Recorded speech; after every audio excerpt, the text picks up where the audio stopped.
Βρίσκομαι στην Αθήνα, στην πρωτεύουσα και συγκεκριμένα στο γραφείο του κυρίου Μαντάγαρη, του Νίκου του Μαντάγαρη. Είναι ο Νίκος ο Μαντάγαρης, ας το πούμε, είναι ο προεδρεύων ενός συλλόγου με την επωνυμία Ευνομία. Είναι ένας μανιάτικος καθεαυτού σύλλογος που αγκαλιάζει το σύνολο της Μάνης. Υπάρχει χαρτογράφηση που ξέρουμε ποια είναι η Μάνη. Ξεκινάει σχεδόν έξω από την Καλαμάτα, την Καρδαμίλη και πιο πάνω και φτάνει μέχρι το Βαλτάκι, πάνω από το Γήθιο. Αυτή είναι η Μάνη, η χαρτογραφημένη Μάνη, την οποία κατά παράδοση και παράδοση έχουν κατ' επανάληψη γραφτεί βιβλία και όχι μόνο και ντοκουμέντα ότι η Μάνη ουδέποτε πατήθηκε από τους Τούρκους. Αυτό καθιστά ένα ιδιαίτερο νομικό καθεστώς, το οποίο βεβαίως ηθελημένα ή εσκεμμένα κάποιοι με ιστεροβουλία δεν θέλουν να το παραδεχθούν. Αλλά το σύνολο του πληθυσμού και όχι μόνο και του ελληνισμού ξέρουν ότι η Μάνη ήταν απάτητη από τους Τούρκους. Όσες φορές δοκίμασαν οι Τούρκοι να την καταλάβουν, βρήκαν τον πελά τους και φύγανε κακήν κακός. Έτσι λοιπόν ο κύριος Μαντάγαρης με μια πλειάδα μανιατών, μεγάλο αριθμό, έχουν ξεκινήσει έναν αγώνα εδώ και 1-2 χρόνια, αν δεν απατώμε. Ναι. Αγώνα όμως πραγματικά μανιάτικο αγώνα. Δεν χαρίζουν κάστανα σε κανέναν. Έτσι λοιπόν, μετά από μια κοινοποίηση που μου κάνανε ως προς μέσον μαζικής ενημέρωσης, ο σύλλογος η Ευνομία στέλνει μια ενημερωτική επιστολή προς την Υπουργό Εξωτερικών, την κυρία Ντόρα Μπακογιάννη. Από την ανάγνωση αυτής της επιστολής καταλαβαίνουμε ότι έχουν ζητηθεί κάποιες συστάσεις, κάποιες γνωματεύσεις από το Υπουργείο Εξωτερικών, μια και το Υπουργείο Γεωργίας εκεί το θέτει το θέμα, για το αν η Μάνη πραγματικά ήταν ή δεν ήταν ελεύθερη Ελλάδα. Δεδομένο αυτό ότι ήταν ελεύθερη Ελλάδα, δεν το συζητάμε.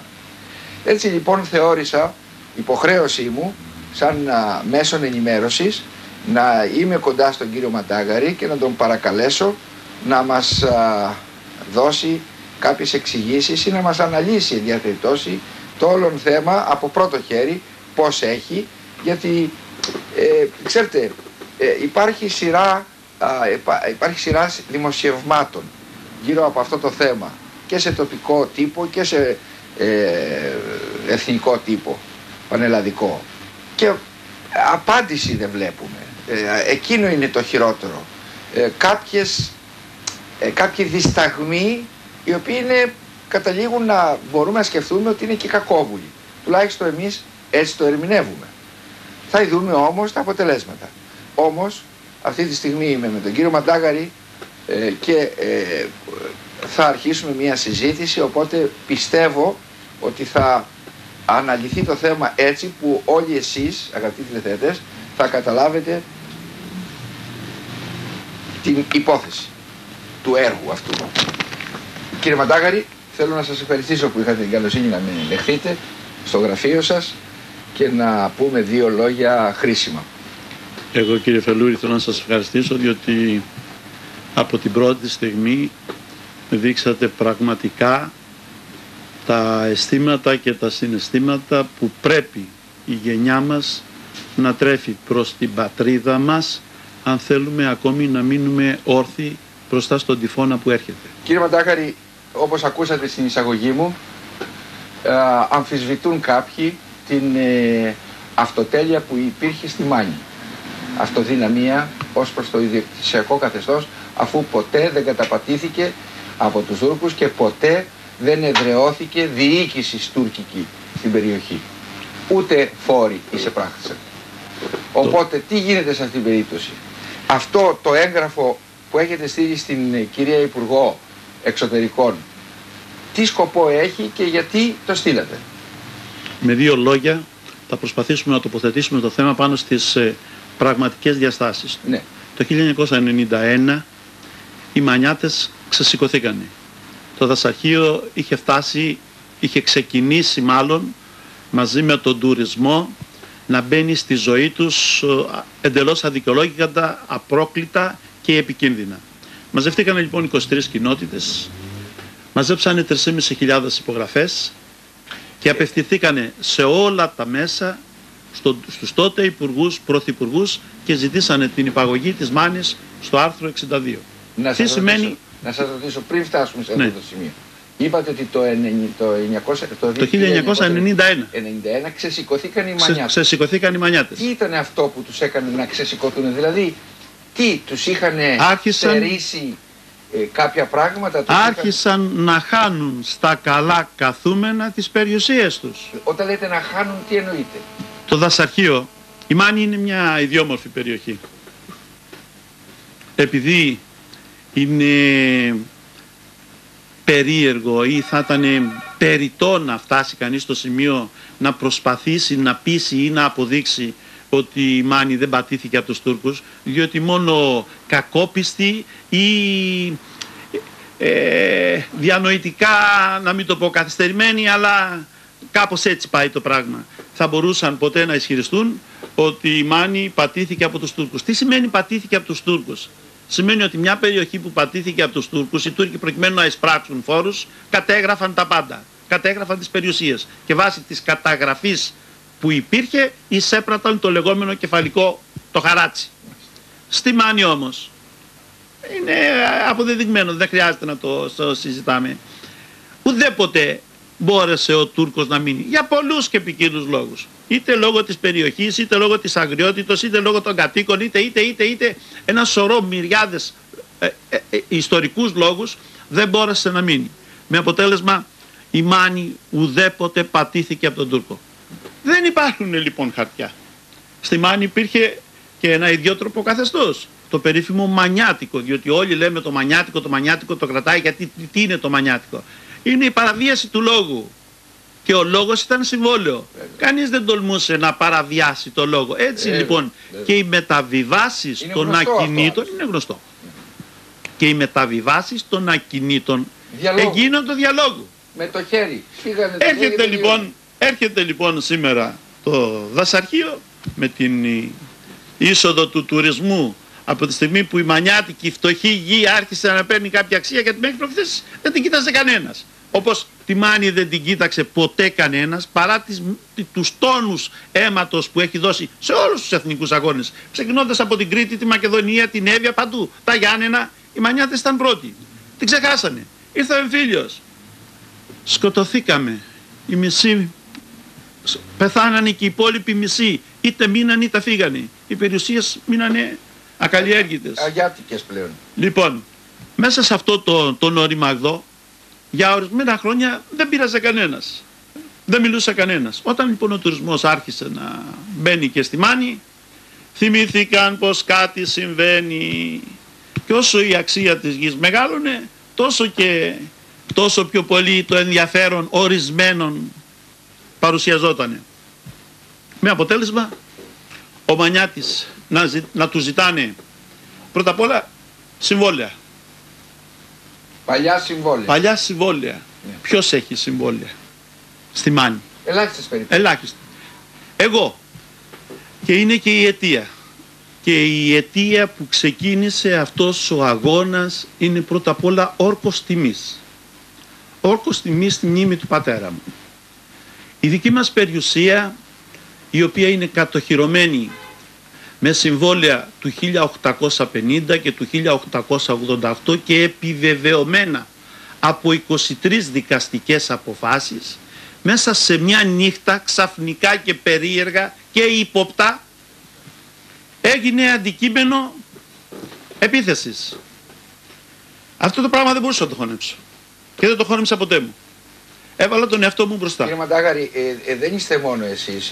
Υπάρχει λέω τον εαυτό μου συγκεκριμένα, διότι με τέτοιο πλήθος στοιχείων τολμούν, σκεφτείτε τι τραβάνε οι άλλοι που δεν έχουν. Και άλλοι έχουν πλήθος, λοιπόν, τα ίδια. Γνωρίζω. Ναι. Τέλος πάντων.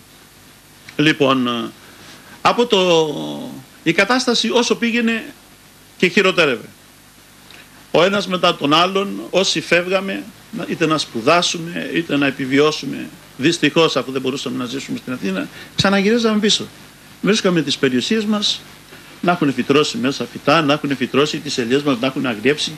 Μόλις πηγαίναμε να ακουμπήσουμε χέρι, έρχονταν δασακοί και έλεγε δημόσια και δασική έκταση. Το να έλεγε, μεγαλώνοντας τους θάμνους, δασική έκταση μέσα στην ευρύτερη έννοια του όρου, η οποία αμφισβητείται βέβαια, αλλά θα μπορούσαμε να το δέχουμε, το δημόσια. Δηλαδή το χτήμα του παππού μου, του πατέρα μου, το δικό μου, με ελιές, με εκκλησίες, με μαντριά, με αλόνια, και έχουμε φτάσει στο απίθανο σημείο, στο απροσδόκητο σημείο, να κηρύσσεται αναδασωτέα έκταση το αλόνι και η στέρνα. Και ρωτώ, καλοί μου φίλοι που με βλέπετε και θα απορείτε κι εσείς, γιατί και εσείς θα έχετε ίδια προβλήματα, από το αλόνι τι θα βγει, πώς κηρύσσεται το αλόνι αναδασωτέα έκταση? Ευτυχώς η συμπαράσταση που είχαμε από τη δικαιοσύνη ήταν εξαιρετική. Η δικαιοσύνη με βάση τη ρομφαία της πατριδογνωσίας έπαιρνε κεφάλια. Η επίδικη έκταση, μας λένε, και διαβάζω ένα τμήμα για να καταλάβετε μέχρι ποιο σημείο έχουν φτάσει, αποτελεί τμήμα μεγαλύτερης που ανήκε σε Οθωμανούς και την κατέλαβα ως ελληνικό δημόσιο κατά τη διάρκεια του αγώνα της ανεξαρτησίας και την εδήμευσα.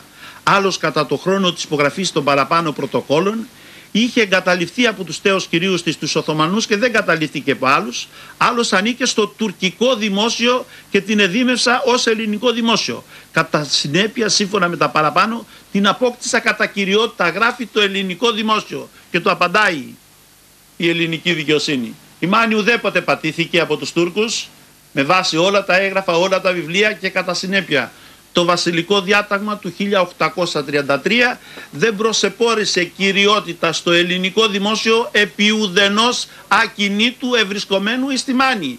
Και αυτό δεν είναι μία απόφαση. Εδώ έχουμε μυριάδες αποφάσεις, 70-80 αποφάσεις έχω εγώ. Και όταν λέμε λοιπόν ακυρώνει το πρωτόκολλο της διοικητικής αποβολής για έλλειψη κυριότητα του δημοσίου, χωρίς να προβαίνει σε διεκδικητική αγωγή το κράτος, και το πρωτόκολλο τελεσιδική, δηλαδή έλλειψη κυριότητα και υποώδης βλάστηση, δεν είναι δασική έκταση. Άρα και η κήρυξη της περιοχής σε αναδασωτέα είναι παράνομη, σύμφωνα με τον ορισμό της δικαιοσύνης. Και ρωτάμε. Μάλιστα. Με την επιστολή λοιπόν που στείλατε στην Υπουργό Εξωτερικών, ζητάτε να υπαχθεί η Μάνη στο άρθρο 62, το άρθρο 62 του νόμου 998 του 79. Δηλαδή, τι λέει αυτό το νόμο? Λέει ότι ορισμένες περιοχές της Ελλάδας, όπως είναι η Κρήτη, και απευθήκαμε... Είναι, όπως ξέρω, είναι τα Επτάνησα, η Κρήτη, οι Κυκλάδες, η Χίος, η Σάμος και άλλες περιοχές. Δεν υπήρξαν στο νόμο 998 του 79. Δηλαδή τι σημαίνει αυτό το πράγμα? Υπήρχε ειδικό καθεστώς. Όπως υπάρχει στη Μάνη, υπήρχε και εκεί.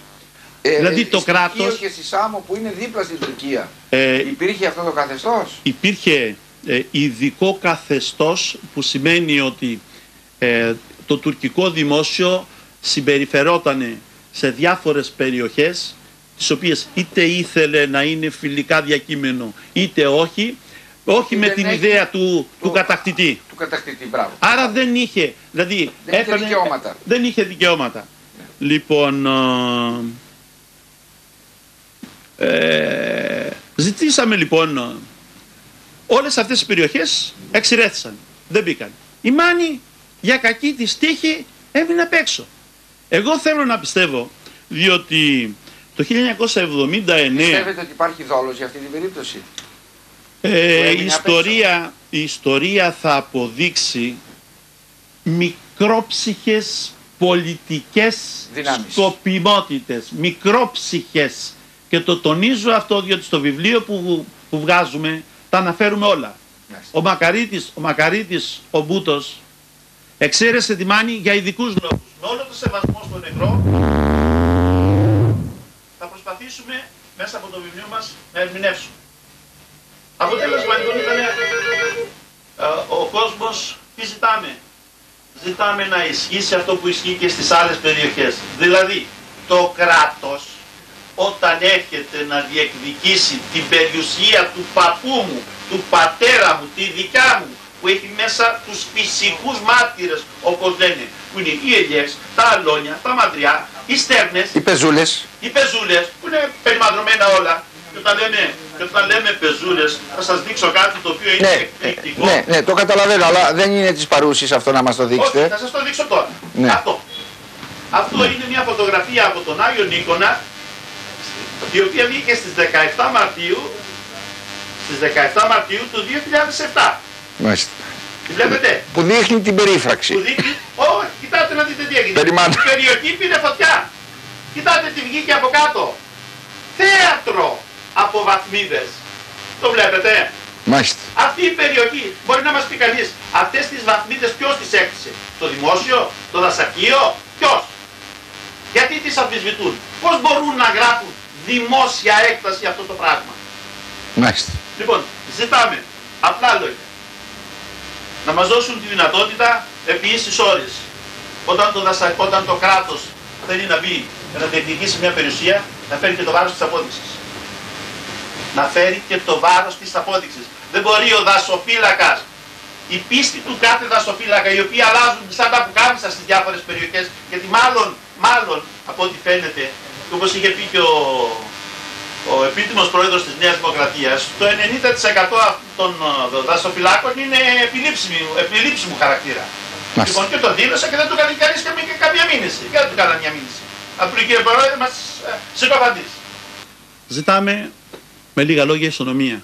Ζητάμε αυτό που μας δίνει απλόχερα η δικαιοσύνη.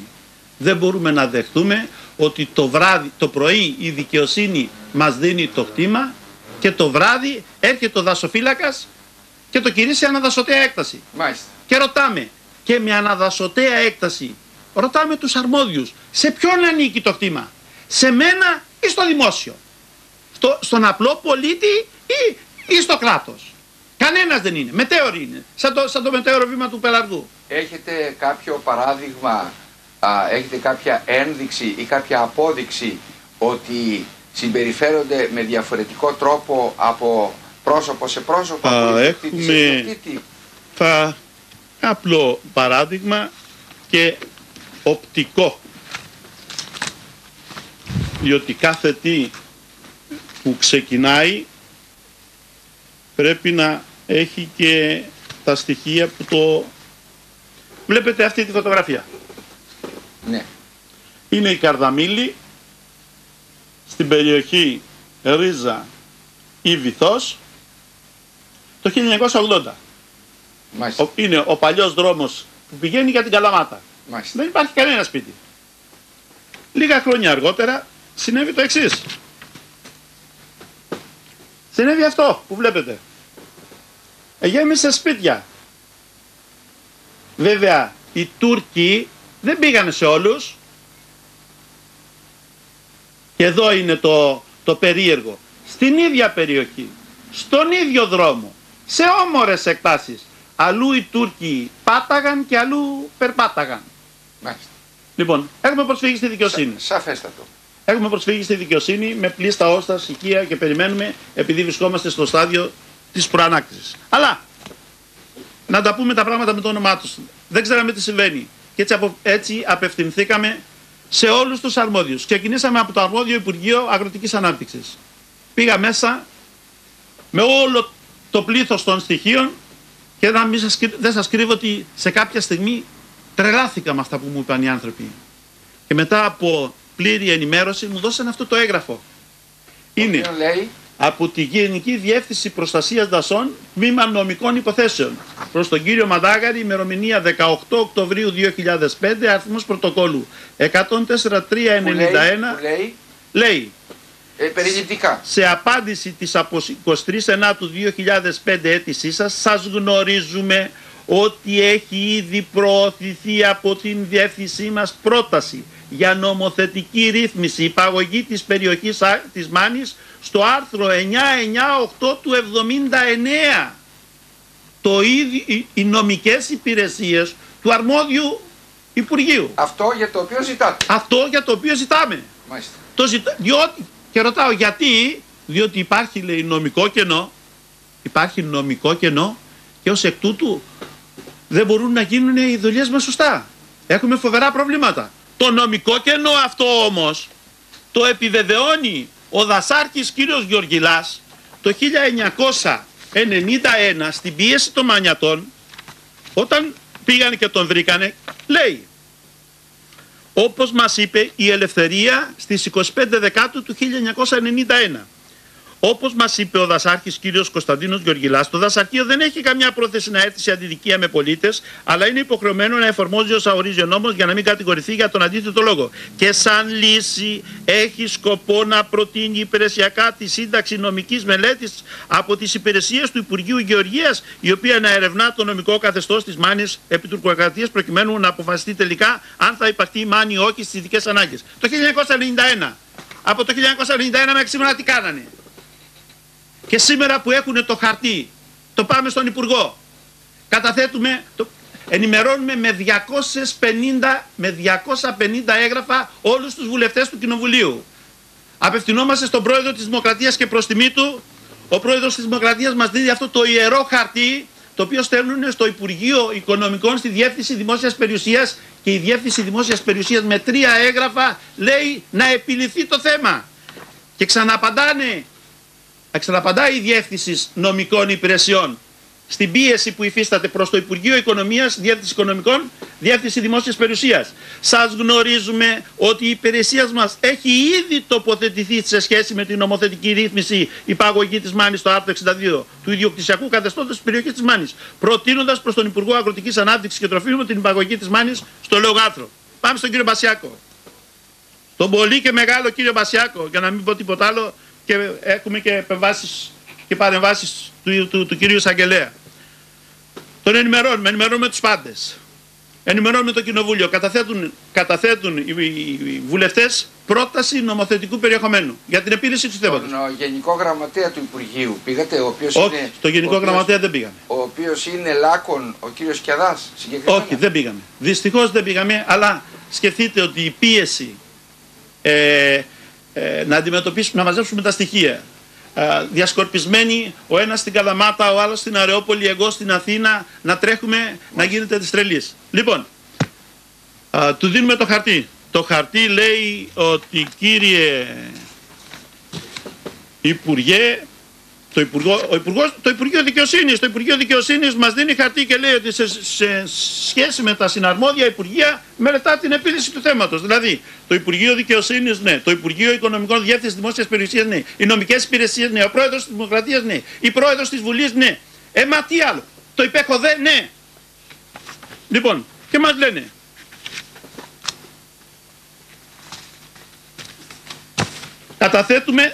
καταθέτουν οι βουλευτές ερώτηση την υπαριθμόν 5.129.6 Τρίτου του 07. Ερώτηση με θέμα προώθηση της νομοθετικής ρύθμισης υπαγωγής της Μάνης στο άρθρο 62. Μάλιστα. Λοιπόν, και τι γίνεται? Αντί να πούνε και ευχαριστώ που όλη η Βουλή παίρνει θέση στο θέμα και όλοι τους λένε ναι, τι μας κάνει ο κύριος Μπασιάκος? Κάνει ένα έγγραφο και το στέλνει στο Υπουργείο Εξωτερικών. Και τώρα ερχόμαστε εδώ, στο έγγραφο της κυρίας Μπακογιάννη, που μιλήσαμε. Και ζητάει απόψεις. Απόψεις τι? Αν πατήθηκε η Μάνη από τους Τούρκους? Και είναι δυνατόν Έλληνας Υπουργός Εξωτερικών να τολμήσει και να πει, ή οποιοδήποτε Έλληνας υπεύθυνος, ότι πατήθηκε η Μάνη? Μα θα πρέπει τότε να πέσει από την Ακρόπολη. Το λιγότερο. Την είδατε την κυρία Υπουργό? Την κυρία Υπουργό όχι, δεν την είδαμε, παρά το γεγονός ότι ζητήσαμε, ούτε ραντεβού ζητήσαμε. Βρήκαμε όμως αμέριστη συμπαράσταση και κατανόηση από το γραφείο της. Μάλιστα. Οι οποίοι οι άνθρωποι μας ενημέρωσαν αμέσως και έστειλαν ελληνική απάντηση σε όλους τους ενδιαφερόμενους πλην του αξιοτήμου κυρίου Υπουργού, του κυρίου Μπασιάκου. Τώρα γιατί δεν του απάντησαν, ας το καταλάβει και ο ίδιος. Ενημερώνουν λοιπόν τους πάντες και λέει ότι το Υπουργείο Εξωτερικών δεν έχει καμία απέτηση, καμία δουλειά με αυτή την ιστορία. Και τι κάνουνε? Κάνουνε μια άλλη ιστορία. Και εδώ είναι που τα κυκλώματα αρχίζουν να μπλέχουν λίγο. Και τους ενημερώνουμε, για να μην πω τους προειδοποιούμε, ότι δεν θα μείνει τίποτα κρυφό. Σεβόμαστε την εθνική σημασία του θέματος, αλλά προειδοποιούμε ότι σαν μανιάτες ξέρουμε να επιλύουμε τους λογαριασμούς μας, νόμιμα πάντοτε, να μην παραξηγηθούμε, θα τα φέρουμε όλα στο φως. Ήδη τα έχουμε στείλει μέσω του αξιότιμου Προέδρου της Δημοκρατίας στον αξιότιμο κύριο Εισαγγελέα του Αριού Πάγου. Μα δηλώσατε προηγουμένως ότι έχετε ήδη και δικαστικές αποφάσεις οι οποίες δικαιώνουν. Μυριάδες επισυνάπτουμε αυτή τη... Αλλά έχετε και αποφάσεις που σας καταδικάζουν. Αποφάσεις οι οποίες... Όχι δικαστικές, οι οποίες αποφάσεις παίρνονται κάτω από ειδικές συνθήκες, δηλαδή άγνοιας και υπερβάλλοντος ζήλου. Δεν είναι δυνατόν η δικαιοσύνη να βρεθεί Έλληνας δικαστής και να πει ότι η Μάνη πατήθηκε από τους Τούρκους. Αυτό είναι απαράδεκτο. Λοιπόν, η κυρία Μπακογιάννη μας απαντάει, δεν υπάρχει θέμα. Ψάχνουμε γιατί μετά από 6 μήνες και παρά τις οκλήσεις μου και τις ενημερώσεις μου, τι βρίσκω? Ότι κάποιοι κύριοι από εκεί, από τη διεύθυνση, Γενική Διεύθυνση Προστασίας Δασών, τις νομικές υπηρεσίες, όταν έφυγε του Υπουργείου Γεωργίας, όταν έφυγε ο κύριος Φραγκιαδάκης, ο οποίος ήταν και δασάρχης, διευθυντής δασών στη Σπάρτη και ήξερε τα πράγματα από πρώτο χέρι, έφτιαξε ένα χαρτί, ένα άλλο χαρτί, το οποίο το έστειλαν προς τη Διεύθυνση Ιστορικού Αρχείου. Ζητήσαμε να μας πούνε τι λέει αυτό το χαρτί, δεν μας το λένε. Μάθαμε πάνω κάτω τι περίπου λέει. Ότι τους επιφυλάσσουμε εκπλήξεις. Μάλιστα. Πρέπει να αντιληφθούν αλλά εκείνο μας κάνει εντύπωση είναι ότι έχουμε στείλει 75 υπομνήματα στην κυβέρνηση και 250 υπομνήματα σε όλους τους βουλευτές και σε όλους τους πολιτικούς. Κανένα δεν έφτασε στα αυτιά του κυρίου Πρωθυπουργού.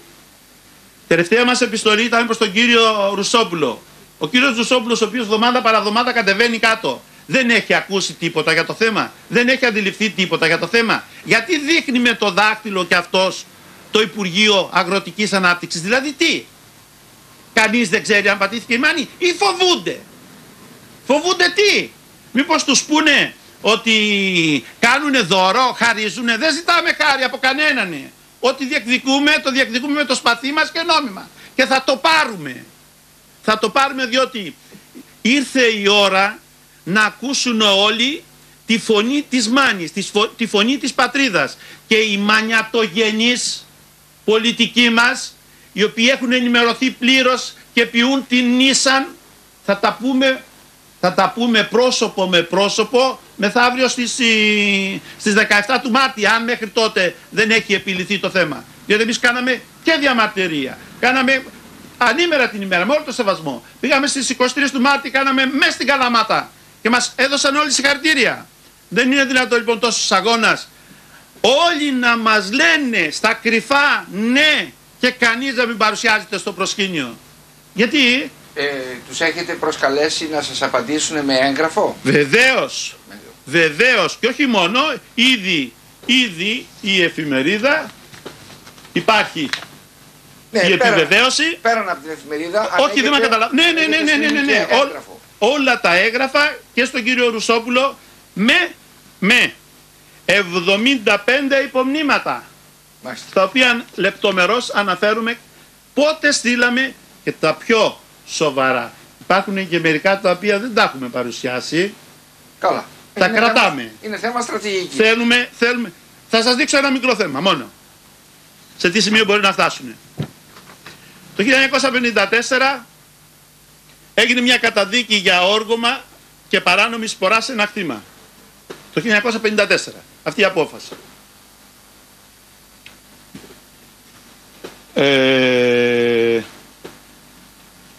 Λίγα χρόνια αργότερα, υπάλληλος του δασαρχείου κήρυξε την περιοχή αυτή δημόσια δασική και αναδασωτέα. Ποιος ήταν ο άνθρωπος που έγραψε την απόφαση αυτή? Μπορεί να με βλέπεις, κύριε, να μην πω το όνομα, μπορεί να με βλέπεις και να ξέρεις, σου υποσχέθηκα ότι θα το κρατήσω σαν μυστικό, δεν το τίμησες, θα το βγάλω στη δημοσιότητα. Έτσι, γνωριζόμαστε τώρα πια. Λοιπόν, φανταστείτε, ο πατέρας τιμωρεί τον παράνομο για σπορά και για όργωμα και ο γιος κηρύσσει την περιοχή αναδασωτέα έκταση. Σκεφτείτε τι τραβάνε οι μανιάτες. Έχουμε το αλόνι αναδασωτέα έκταση. Ντρεπόμαστε να το πούμε. Τι βγαίνει δηλαδή από το αλόνι? Πώς έγινε το αλόνι δάσος? Και πού φτιάχναν οι μανιάτες αλόνια? Στα βουνά, στις δραχούλες, πού τις φτιάχνανε? Μέσα στη μέση του κτήματός τους το φτιάχνανε. Για να μπορούν να μεταφέρουν τα πράγματά τους.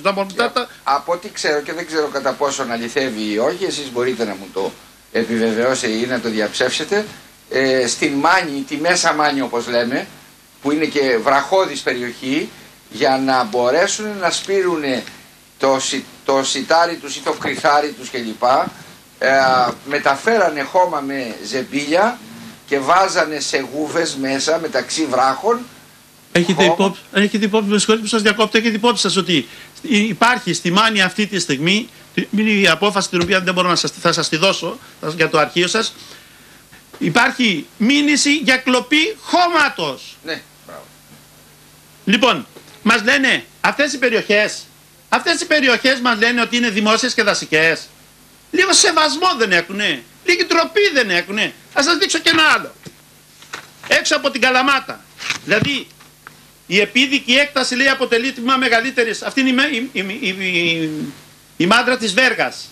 Μάλιστα. Μήπως και αυτή την κατέλαβαν οι Τούρκοι, ήταν δημόσια έκταση?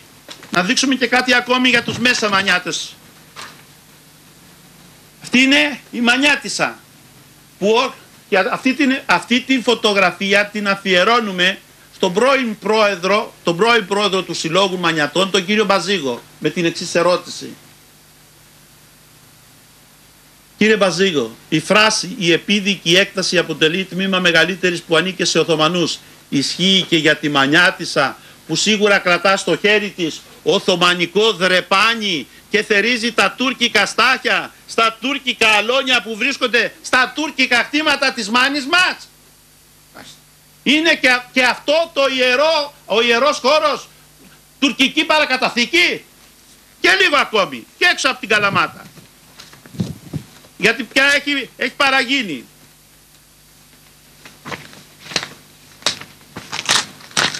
Ο συνάδελφός σας, ο δημοσιογράφος, έχασε τη θέση του, ο Χρήστος ο Κοτσονής. Για κοιτάξτε, αυτή η περιοχή χαρακτηρίστηκε δημόσια δασική και αναδασωτέα. Ξέρετε τι τίτλους έχει? Συμβόλαιο του 1860, όπου μέσα αναφέρει, έχουμε επισυνάψει στον αξιότιμο κύριο Εισαγγελέα του Αριού Πάγου, 760 μικρομέγαλα ελαιόδεντρα έχει αυτή η περιοχή. Και ρωτάμε, τι έπαθε εκείνος ο περίφημος δασοφύλακας που γλίστρισε και έπεσε, όπως ακούγεται, πάνω στην μπουνιά του κυρίου Γαϊτανάρου? Γιατί γλίστρισε και έπεσε? Πουθενά αλλού δεν μπορούσε να πέσει. Λοιπόν, έξω από την Καλαμάτα, έχετε δει εσείς να βγαίνουν ξαφνικά μέσα σε μια νύχτα, να εκχερσώνεται την περιοχή και να φυτρώνονται οι φοίνικες, λες και βρισκόμαστε στην Αφρική? Μίλησε κανείς? Άκουσε κανείς? Αν ανεβούν στην ταράτσα του δασαρχείου θα τα δούνε.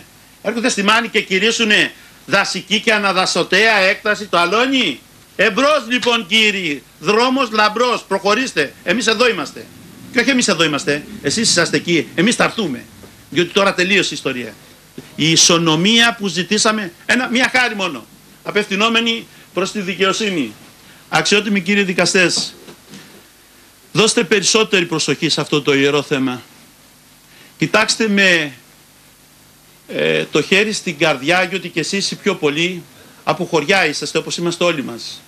Κοιτάξτε το θέμα της Μάνης και κλείστε τα αυτιά στις σιρήνες που λένε ότι ο Μανιάτης πάει να αρπάξει την περιοχή, και ζητήστε σε όλα τα πρωτόκολλα που σας εκδίδουν να κάνετε αυτοψία. Ζητήστε με τα μάτια σας. Μην έχετε εμπιστοσύνη.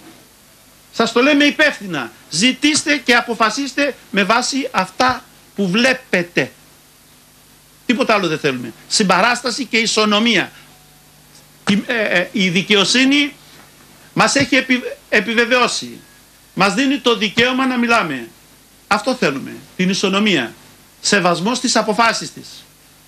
Κύριε Μαντάγαρη, θέλω να σας ευχαριστήσω που είχατε την καλοσύνη να μας πείτε όλα αυτά τα χρήσιμα.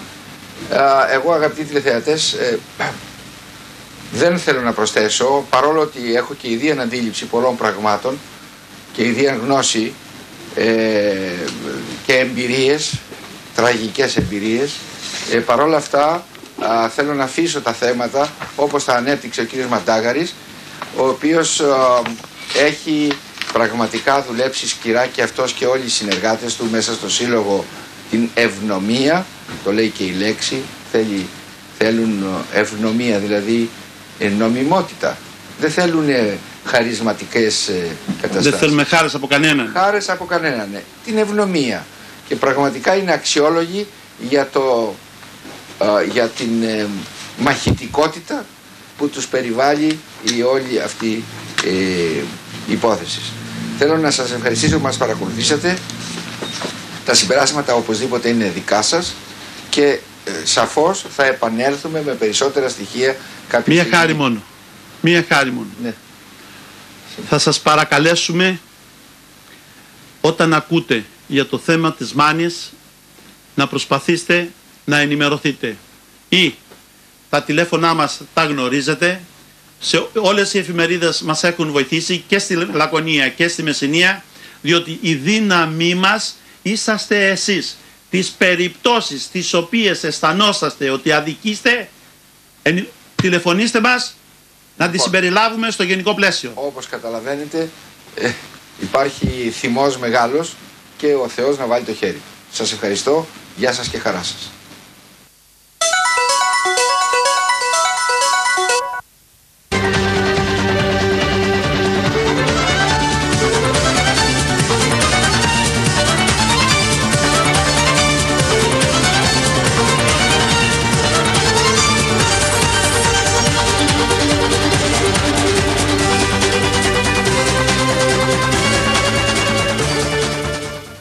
Κυρίες και κύριοι, καλησπέρα. Εκπομπή Αυτοπολιτική, ζωντανή πολιτική εκπομπή της τηλεόρασης Best και σήμερα Τρίτη, μετά το βραδινό αναλυτικό τοπικό δελτίο ειδήσεων, μετά τις 10, κοντά στις 10:30, αφού χρειάζεται ένας χρόνος προετοιμασίας αυτής της εκπομπής, λίγο μετά το κεντρικό δελτίο. Ζωντανή λοιπόν, μιλάμε για ένα θέμα τοπικής επικαιρότητας που είναι πάγνωστο, αλλά παρά τα αυτά επανέρχεται συνεχώς και θα απασχολήσει, όπως φαίνεται, όχι μόνο την τοπική επικαιρότητα, αλλά και το κράτος, την κυριολεξία και την κυβέρνηση. Είναι το θέμα το γνωστό, το ιδιοκτησιακό θέμα στη Μάνη. Είναι οι ενέργειες που κάνουν οι μανιάτες προκειμένου αυτό να αλλάξει. Είναι το ζήτημα που θα συζητήσουμε σήμερα με εκλεκτούς καλεσμένους. Τους παρουσιάζω αμέσως. Από δεξιά μου ο Χρήστος ο Κοτσονής, δημοσιογράφος και ιδρυτικό μέλος του Συλλόγου Ευνομία. Ευχαριστώ κύριε Κοτσονή που είστε εδώ σήμερα. Καλησπέρα σας. Και εγώ ευχαριστώ για την πρόσκληση. Ο κύριος Γιώργος Ορφανός, δικηγόρος, έχει μεγάλη σχέση με αυτές τις υποθέσεις, θα μας βοηθήσει στη συνέχεια, στη συζήτησή μας. Ευχαριστώ κύριε Ορφανά για την παρουσία σας. Και ο κύριος Νίκος Μαντάγαρης, οικονομολόγος και αυτός ιδρυτικό μέλος της Ευνομίας. Ευχαριστώ και τον κύριο Μαντάγαρη. Και εγώ κύριε Ξερβαστή. Να ξεκινήσουμε, θα παρακαλέσω, επειδή το θέμα είναι σχετικά δύσκολο, επειδή θα αναφερθούμε σε περιπτώσεις ως παραδείγματα και θα πρέπει να γίνει με έναν τρόπο κατανοητό, εκλαϊκευμένο η κάθε μια τέτοια αναφορά. Από την άλλη πλευρά, επειδή έχουμε να κάνουμε με συνεχή αναφορά και με νομοθεσία και με κάποιες έννοιες που δεν είναι πολύ εύληπτες από τον τηλεθεατή, τον ΑΔΑΗ, αυτόν που δεν έχει ασχοληθεί πολύ με το θέμα, θα παρακαλούσα να είναι εκλαϊκευμένος ο τρόπος, σύντομος επίσης και να μην πλατιάζουμε, έτσι ώστε με τη βοήθεια και τη δική μου, θα δούμε πώς θα τα καταφέρουμε μέχρι το τέλος, να πάμε σε μια εκπομπή που θα προσφέρει την πληροφόρηση που θέλουμε. Να ξεκινήσουμε γρήγορα μένοντας σε αυτό. Ότι υπάρχει ένα θέμα ιδιοκτησίας στη Μάνη, είναι η περιβόητη αντίδραση των Μανιατών στο ζήτημα του δασαρχείου, να το πω έτσι απλά, να αρχίσω εγώ αυτή την εκλαΐκευση. Από την άλλη πλευρά όμως θα ήθελα να μιλήσουμε για την ευνομία που ηγείται αυτής της κίνησης. Τι είναι η ευνομία με δύο κουβέντες, κύριε Μαντάγα? Ναι. Η ευνομία είναι η ανάγκη που δημιουργεί πραγματικότητα. Η ευνομία είναι ένας σύλλογος που φτιάχτηκε κάτω από την πίεση γεγονότων που σε άλλες εποχές θα φαινόντουσαν αδιανόητα. Η ευνομία, όπως λέει και η ίδια η λέξη, είναι η προσπάθεια αποκατάστασης της νομιμότητας. Η ευνομία είναι ένας σύλλογος, για πρώτη φορά, ο πρώτος σύλλογος σε όλη την ενιαία πια Μάνη. Ξεκινάει από το Βαλτάκι στο Γήθιο και φτάνει μέχρι απ' έξω από την Καλαμάτα και σκοπό έχει να μάθει τους Μανιάτες να μιλάνε μία γλώσσα. Να μιλάνε την ίδια γλώσσα που μιλάγανε οι παππούδες τους, οι προσπαππούδες τους, μέχρι τη στιγμή που κάποιοι αόρατοι και ορατοί εχθροί της Μάνης τους χώρισαν, βάλανε αυτά τα σειρματοπλέγματα, τα αφανή σειρματοπλέγματα και ανάγκασαν τους Μανιάτες να χωριστούν, να αποδυναμωθούν. Έτσι μπορούσαν πιο εύκολα να τους τυθασεύσουν, μπορούσαν πιο εύκολα να τους εκμεταλλευτούν. Έγινε ο Μανιάτης μια μονάδα που είτε με τον ένα είτε με τον άλλο τρόπο έσκαβε και καλλιεργούσε τον γκάμπο των εκάστοτε τσιφλικάδων, είτε της μιας πλευράς είτε της άλλης. Δηλαδή τα χωράφια εκείνων που αποδεδειγμένα πάτησαν οι Τούρκοι, αυτά δηλαδή που πράγματι ήταν και μένανε τα δικά τους οι αετοράχες κάτω από την πίεση της πραγματικότητας και της ανάγκης για επιβίωση και λίγο άρχισαν να φουντώνουν. Βάζουμε ένα ζήτημα λοιπόν, ένα ζήτημα μιας ενιαίας Μάνης. Μένουμε σε αυτό, να προσθέσω κάτι για την ευνομία. Η ευνομία δημιουργήθηκε και για αυτά που είπε ο κύριος Μαντάγαρης, κυρίως, αλλά και για να λύσει σοβαρά προβλήματα που έχει η Μάνη. Το μεγάλο πρόβλημα που έχει η Μάνη και οι Μανιάτες είναι το πρόβλημα επικοινωνίας. Δηλαδή, δεν μιλάμε μεταξύ μας. Και αυτό βοηθάει είτε στην καταστροφή της περιοχής, είτε αν θέλετε και στην εκμετάλλευσή της από διάφορους αετονύχηδες. Και ξέρουν αυτοί και ξέρουν και καλά οι Μανιάτες ποιοι είναι αυτοί. Η ευνομία θέλει να προστατέψει τη Μάνη.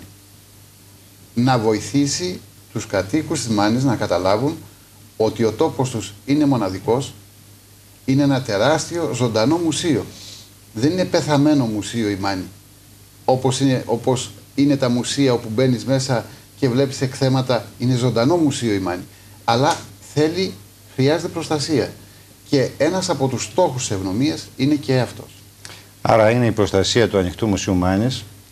Άλλωστε υπάρχει εδώ μια αντίφαση, φαντάζομαι. Η πολιτεία μερικές φορές, μιλώντας αναπτυξιακά, φαίνεται ότι προσεγγίζει το ενιαίο της Μάνης. Μιλάει για αναπτυξιακά προγράμματα, μίλησε παλιότερα, που θα ακουμπούσαν σε όλη τη Μάνη, τη Μεσσηνιακή και τη Λαγωνική, σε όλη τη Μάνη στην περιουσία. Που θα ακουμπούσαν, όπως το είπατε. Όμως από την άλλη πλευρά φαίνεται, όπως είπε ο κ. Μαντάγαρης, ότι αυτή η διοικητική διαίρεση μπορεί να έχει και κάποιους λόγους. Το λέω αυτό, κύριε Μαντάγαρη, γιατί το πρώτο ζήτημα που τίθεται είναι η ενιαία Μάνη και πολλοί κόσμος που μας ακούει, επειδή από παλιά το έχει ξανακούσει και επειδή οι πληροφορίες πάντοτε δεν είναι ασφαλείς όσον αφορά τον τρόπο που μεταφέρονται και την ακρίβεια. Το λέω αυτό γιατί πολλοί θα νομίσουν ότι, λέγοντας αυτά που λέγατε προηγουμένως, πρόκειται για έναν εθνικισμό παράξενο που θέλει τη Μάνη ένα ανεξάρτητο κράτος. Το έχετε ακούσει αυτό σίγουρα. Ναι. Είναι αστεία πράγματα αυτά για μια περιοχή η οποία ελευθέρωσε τη χώρα. Έτσι, μην το ξεχνάμε αυτό. Γι' αυτό ακριβώς το λένε όμως αρκετοί Μανιάτες που δεν έχουν προσεγγίσει κατά το θέμα. Μιλάνε γι' αυτό. Θέλετε, λέει, τη Μάνη ένα ανεξάρτητο κράτος. Καμιά φορά και αρκετοί Μανιάτες, πατώντας αυτό το συναίσθημα και ουσιαστικά κάνοντας χιούμορ, μιλάνε για τη Μάνη ανεξάρτητο κράτος. Θέλω να το πω αυτό για να σας δώσω το χρόνο για διευκρινήσεις, γιατί μπορεί να παρεξηγηθούν μερικά. Ναι, και για να μην παρεξηγηθούμε, εννοούμε στο ιστορικό γεγονός που αναφέρθηκα στις 17 Μαρτίου του του 1921, όταν λέω Μάνη βοήθησε να ελευθερωθεί η Ελλάδα, εννοώ όλο τον Ταΐγετο. Τη Μάνη και τον σημερινό Βόρειο Ταΐγετο. Έτσι. Γιατί κάποτε θεωρείται και αυτό Μάνη. Αλλά, εν πάση περιπτώσει, όλος ο Ταΐγετος ήταν αυτός που ξεσηκώθηκε και ελευθέρωσε την Ελλάδα. Είναι αστείο λοιπόν να μιλάμε για εθνικισμούς και για... Άρα η ευνομία με τις δυνατότητες που έχει θα κινηθεί πολύ γρήγορα για να επιβάλλει τώρα που δημιουργείται ο νέος διοικητικός χάρτης μια Μάνη ενιαία, ένα ίσως Δήμο Μάνης. Πώς το έχετε σκεφτεί, υπάρχει τέτοια σκέψη? Αγωνιζόμαστε γι' αυτό. Θεωρούμε ότι η Μάνη είναι ενιαία και κάποτε το 1991-92, κύριε Ξεροβάσιλα, σας λέω ότι ήμουνα στην Αθήνα για κάποια σεμινάρια για την Ευρωπαϊκή Ένωση τότε και είχα συζητήσει με τον τότε Γενικό Γραμματέα του Υπουργείου Πολιτισμού, τον αείμνηστο Παναγιώτη Φωτέα. Είχαμε κάνει κάποιες κουβέντες, ο κ. Φωτέας είχε κάνει και άλλες επαφές, να γίνει η Μάνη επαρχείο.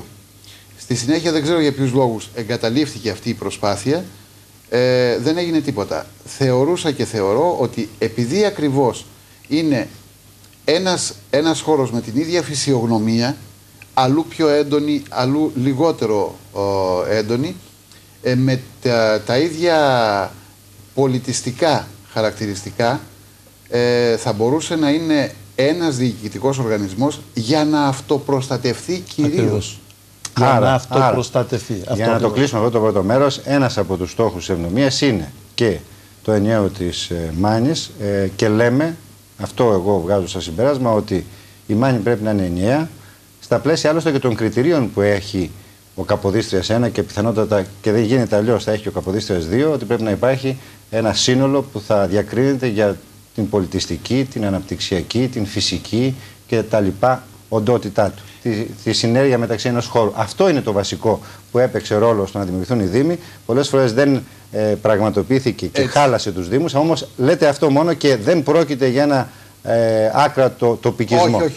Όχι, μακριά από μας αυτά. Αλλά να διευκρινίσω κάτι. Επειδή ο Καποδίστριας 2 μιλάει για συνένωση όλων των νομών της Πελοποννήσου, πλην Ηλίας και Αχαΐας, και τη δημιουργία μεγάλων δήμων, θεωρώ ότι είναι άδικο να πάει η σημερινή Μανιάτικη Μεσσηνία, και όχι Μεσσηνιακή Μάνη, Μανιάτικη Μεσσηνία, τον επαναλαμβάνω τον όρο, και Μανιάτικη Λακωνία είναι το άλλο τμήμα της Μάνης, να πάει στην Καλαμάτα.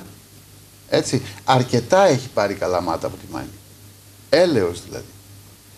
Δεν αδικώ την Καλαμάτα, ούτε υποβαθμίζω την Καλαμάτα. Έχει τη δική της προσωπικότητα, τη δική της ιστορία, αλλά έλεος. Φτάνει πια. Πάμε στο δεύτερο θέμα που μπορεί να αφορά να είναι καταστατικό σκοπός της ευνομίας. Παρακαλώ γρήγορα, γιατί φαίνεται να κολλήσαμε λίγο. Κύριε Μαντάγαρη. Ένα δεύτερο θέμα είναι η προστασία, να το πούμε με λίγα λόγια, η προστασία του περιβάλλοντος. Διαπιστώσαμε ότι τα τελευταία χρόνια στη Μάνη, όπως και σε όλη την Ελλάδα, οι λεγόμενοι προστάτες του περιβάλλοντος, το μόνο που δεν έχουν κάνει είναι αυτό. Δηλαδή οι πυρκαγιές, οι αφαίρετες δομήσεις, όλα αυτά τα εξαμβλώματα που βλέπουμε σε όποιο σημείο της ελληνικής επικράτειας και να κοιτάξεις, αρχίσανε να χτυπάνε λίαν επικίνδυνα την πόρτα της Μάνης. Και επειδή ο Μανιάτης βρίσκεται κάτω από την πίεση και το άγχος, διότι δεν γνωρίζει αύριο τι τον περιμένει σχετικά με την ιδιοκτησία του, αν έχει ιδιοκτησία, αρχίζει και ξεπουλάει. Αρχίζει δηλαδή και φεύγει άρον-άρον ή δίνει άρον-άρον προκειμένου να μην τα χάσει. Και φτάνουμε στο σημείο και λέμε ότι πρέπει να προστατεύσουμε την οικολογική μας κληρονομιά. Πρέπει να προστατεύσουμε το περιβάλλον. Πρέπει να το προστατεύσουμε. Πώς μπορούμε, όχι με λόγια θεωρητικά, όπως ακούμε τόσες φορές και αποτυχημένα. Πραγματικά. Πραγματικά ποιο είναι? Η ενημέρωση είναι του Μανιάτη. Πρέπει να τον πείσουμε το Μανιάτη ότι μπορεί να μείνει στο χτήμα του άφοβα, άρα μπορεί να το προστατεύσει, άρα μπορεί να γλιτώσουμε την καταστροφή. Και αυτή είναι η μεγάλη προσπάθεια που κάνουμε. Και ζητάμε από την πολιτεία το απλό, το αυτονόητο, αυτό που γνωρίζουμε από μικρά παιδιά και δεν υπάρχει κανείς σε όλο τον κόσμο που να το αμφισβητεί. Ότι η περιουσία των Μανιατών είναι περιουσία των Μανιατών και δεν ανήκει ούτε από εδώ ούτε από εκεί. Δεν μπορεί να είναι συμμέτοχος και μέτοχος ο δασοφύλακας στην περιουσία του Μανιάτη. Μέσα στα πλαίσια τα ανθρώπινα, μέσα στα πλαίσια τα νοητά.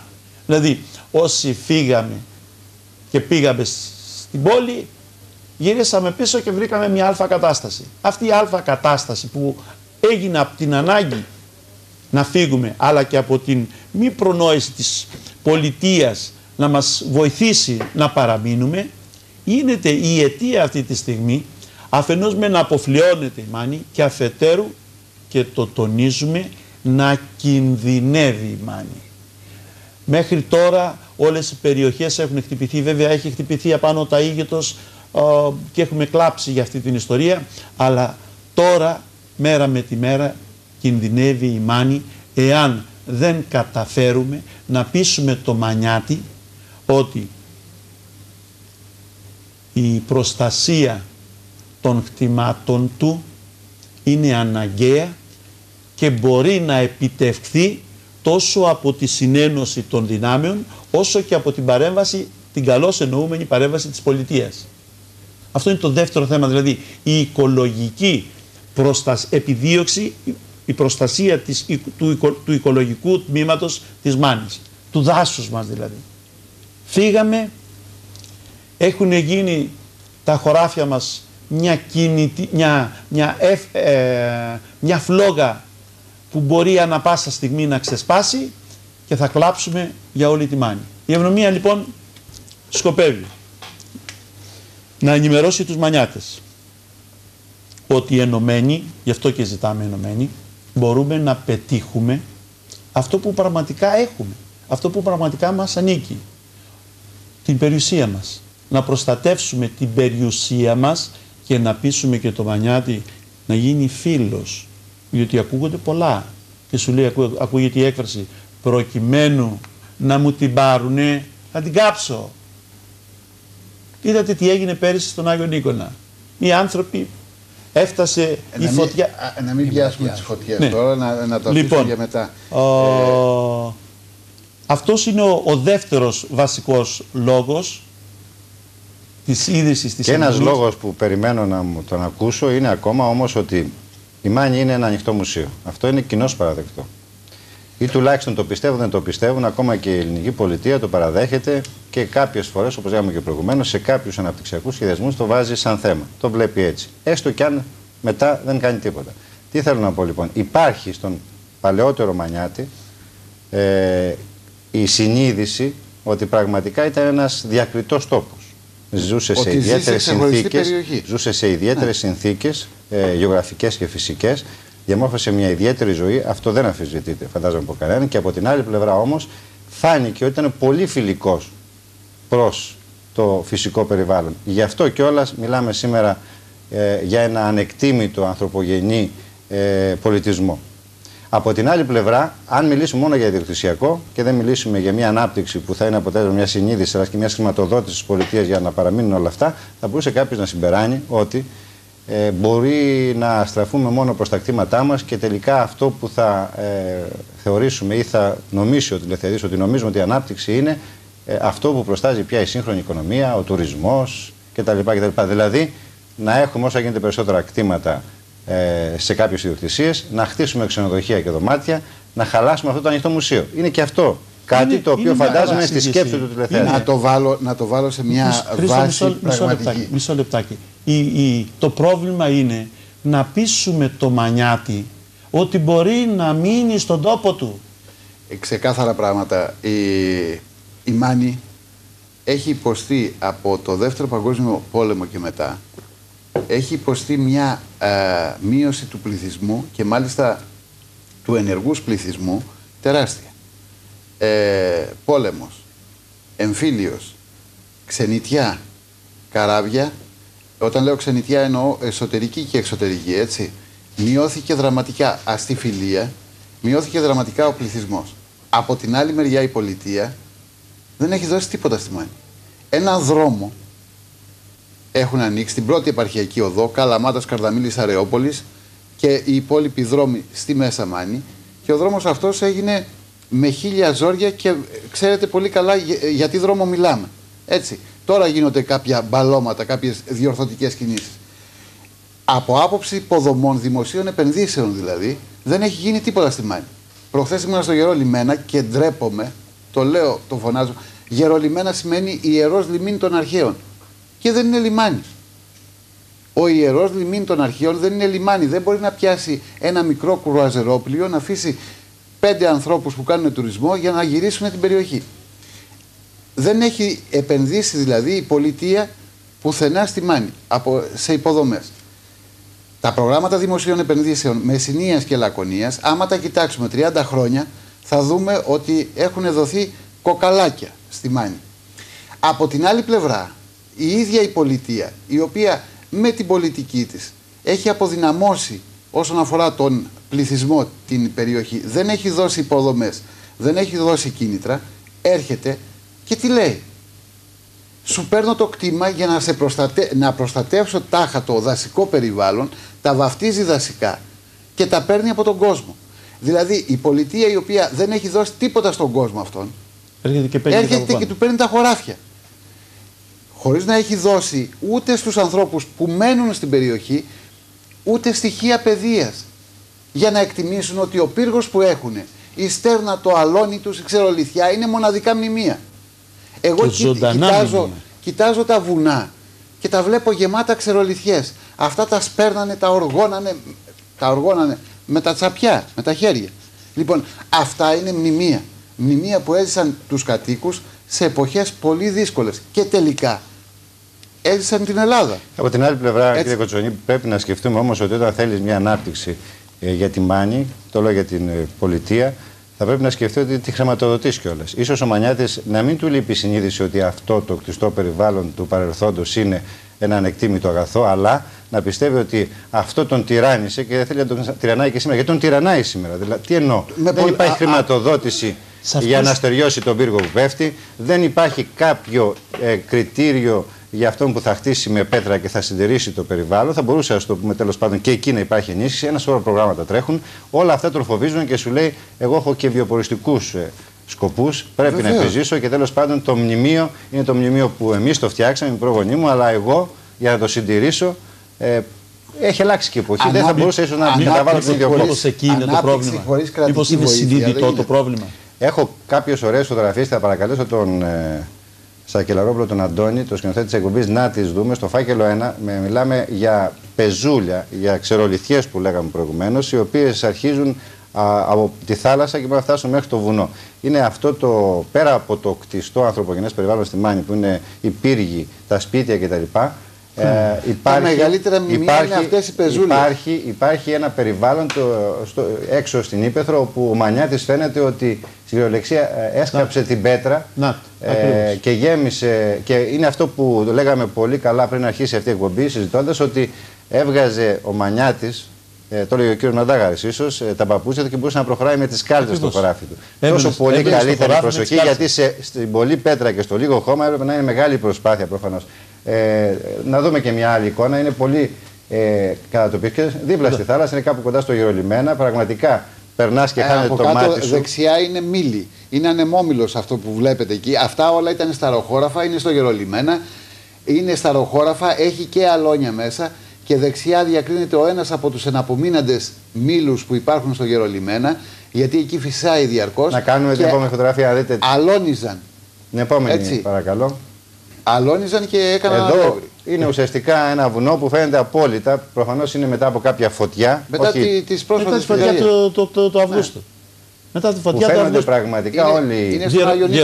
Διερωτάται κανείς, κύριε Ξεροβάσιλα, βλέποντας αυτά τα πράγματα, διερωτάται κανείς. Συγγνώμη, να δούμε άλλη μια. Κύριε Μαντάγαρη, άλλη μια φωτογραφία είναι και αυτή. Εδώ δείχνει. Αυτή είναι απέναντι στον Άγιο Νίκονα. Μετά τη φωτιά. Αυτό είναι ένα φυσικό θέατρο. Έτσι. Διερωτάται λοιπόν κανείς, πώς είναι δυνατόν αυτή η έκταση να χαρακτηρίζεται δημόσια, δασική και αναδαστωτέα. Ποιος υπάλληλος? Γιατί εδώ δεν νομίζω ότι το κράτος είναι τόσο άκαρδο. Δεν νομίζω ότι είναι δυνατόν να υπάρχει νομοθέτης που να έχει κατά νου όταν φτιάχνει τους περίφημους δασονόμους αυτό το πράγμα, ότι είναι δυνατόν να βρεθεί υπάλληλος και να πει ότι αυτή η έκταση που είναι σκέτο στάδιο, θέατρο, το θέατρο της ζωής, το πραγματικό θέατρο της ζωής, ότι την έκτισε ποιος?